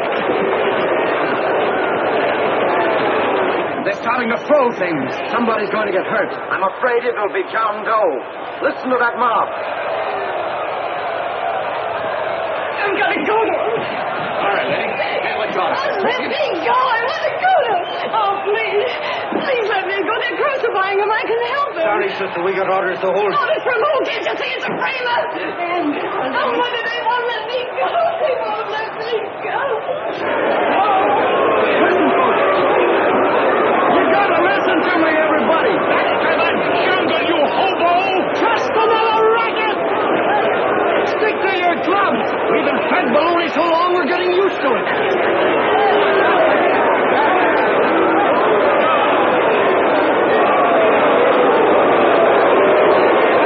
The idea is still good. Believe me, folks. Listen, John Doe, you're the hope of the world.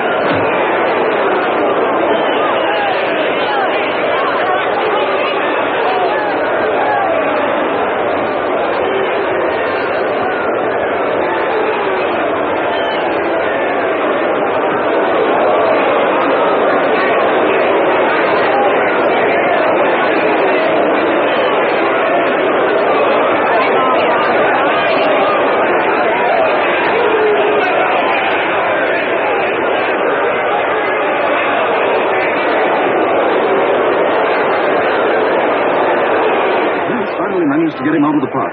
If that boy isn't hurt, it'll be a miracle. Ladies and gentlemen, this certainly looks like the end of the John Doe movement. Oh, boys, you can chalk up another one to the Pontius pilots.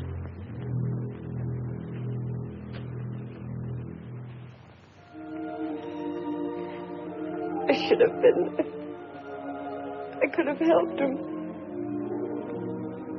You were so all alone. A lot of us are going to be mighty ashamed of ourselves after tonight. We certainly didn't give that man much of a chance.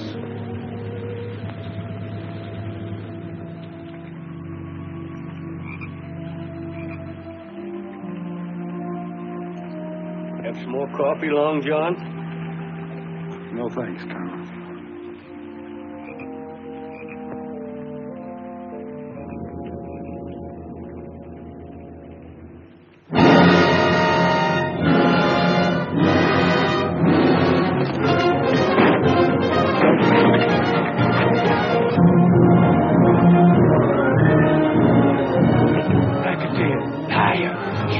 Why don't you jump? Christmas Eve at midnight.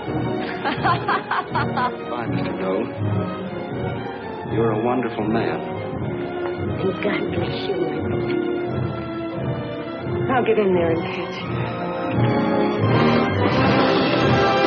Fake John Doe, and I can prove it. You're the big hero who's supposed to jump off tall buildings and things. Do you remember? What do you suppose your precious John Does will say when they find out that you never had any intention of doing it, that you were being paid to say so? Christmas Eve at midnight.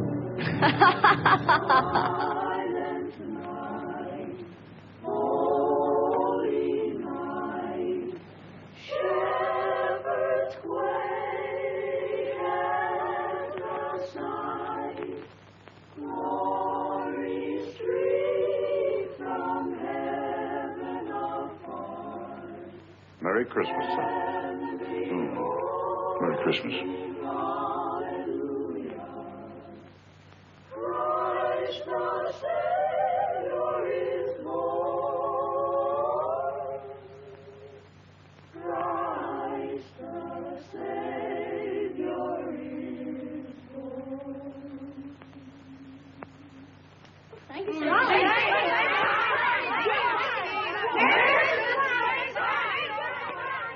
Who? John Doe. Is that screwball still around? Dame's been calling all day. Sure, I know. Yeah, at midnight, huh? Okay, lady. We'll have the place surrounded with nets. They're laughing at me.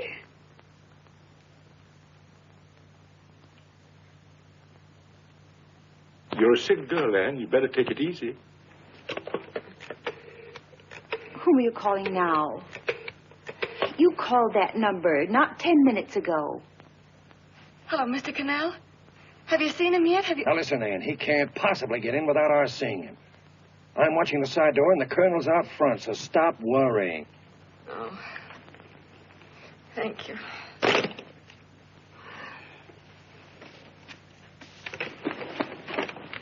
What, Ann? Anne, don't be foolish. If this isn't the craziest, the battiest, the looniest wild goose chase I ever heard of. Shut up, Bert. Sourpuss is right. Yeah, well, if he is, I'm a banana split. That man is going to be on that roof. Don't ask me how I know. I just know, and you know it as well as I do. Sure. I'd like to believe in fairy tales, but a guy that's a fake isn't going to jump off any roof. I don't think he was any fake, not with that face. And anyway, what he stood for wasn't a fake. Okay, honey, okay.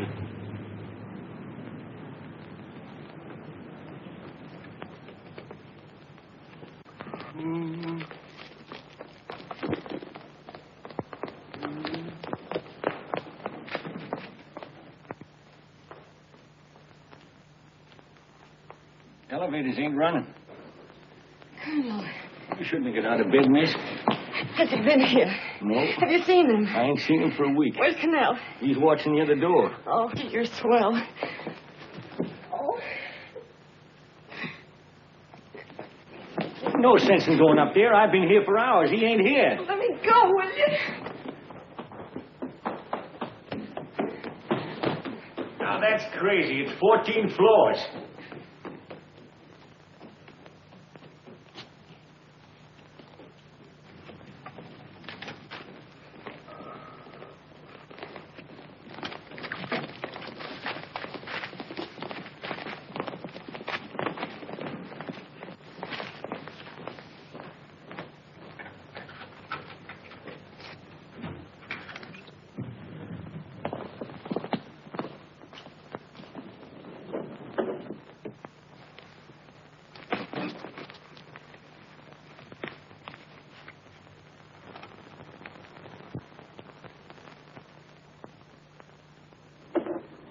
far as the elevator goes. We got to walk up to the tower.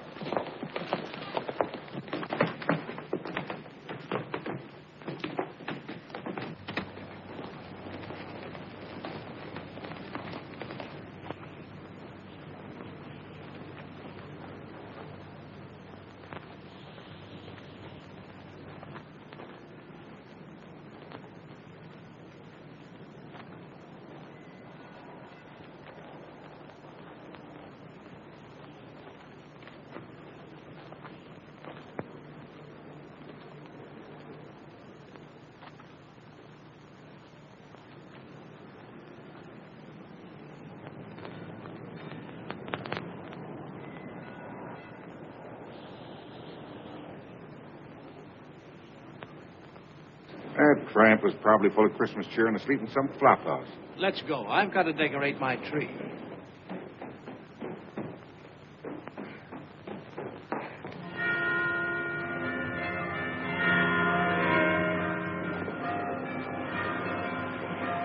Well, I give up.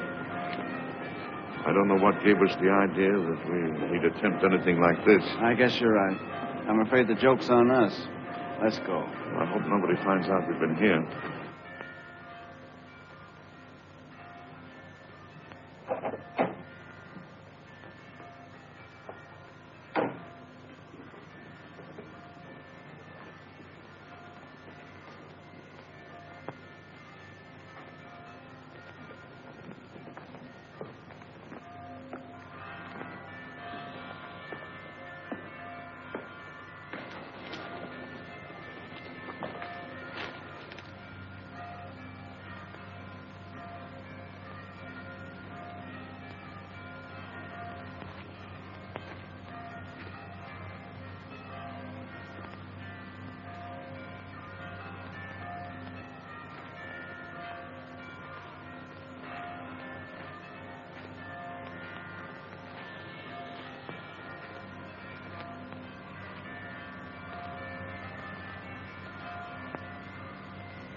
I wouldn't do that if I were you, John.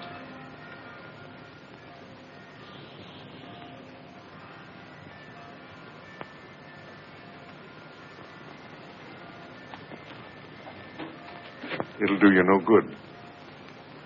The mayor has policemen downstairs with instructions to remove all marks of identification you may have on your person. You will be buried in Potter's Field, and you will have accomplished nothing.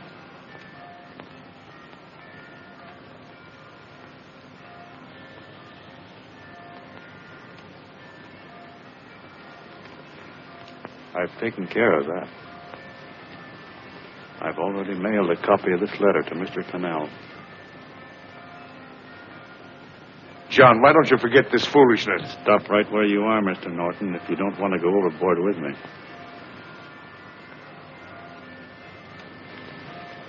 I'm glad you gentlemen are here. You killed the John Doe movement, all right.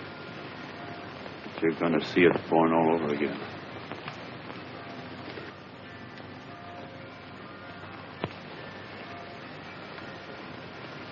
Now, take a good look, Mr. Norton. John!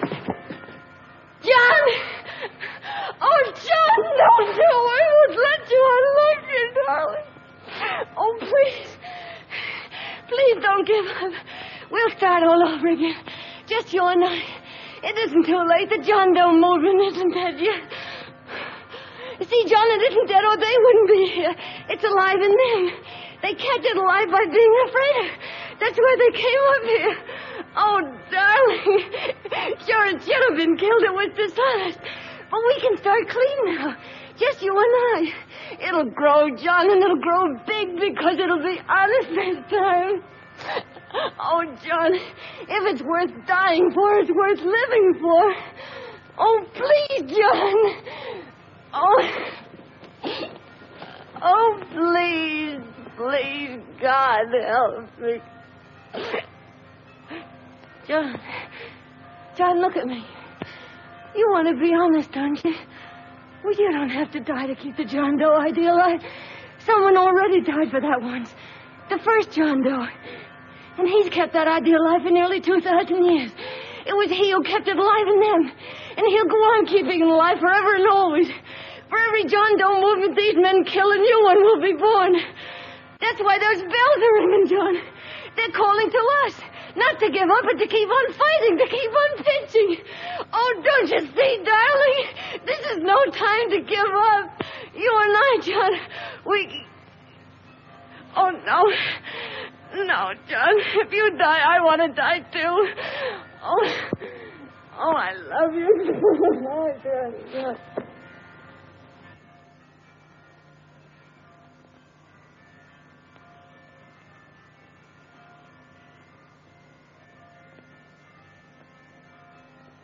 Mr. Doe, you don't have to. We're with you, Mr. Doe. We just lost our heads and acted like a mob. What Bert's trying to say is that we need you, Mr. Doe. There were a lot of us that didn't believe what that man said. We were going to start up our John Doe Club again, whether we saw you or not. Weren't we, Bert? And there were a lot of others that were going to do the same thing. Well, Mr. Sourpuss even got a letter from his cousin in Toledo. I got it right here, Mr. Doe. Only it'd be a lot easier with you. Please. Please come with us, Mr. Doe.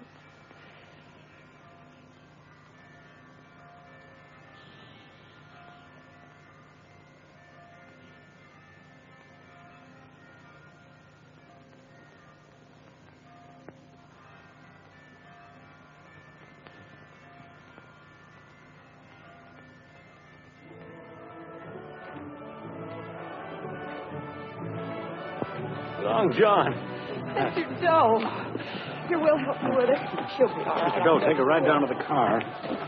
Right up. We got a car right down. They are, Norton, the people. Try and lick that.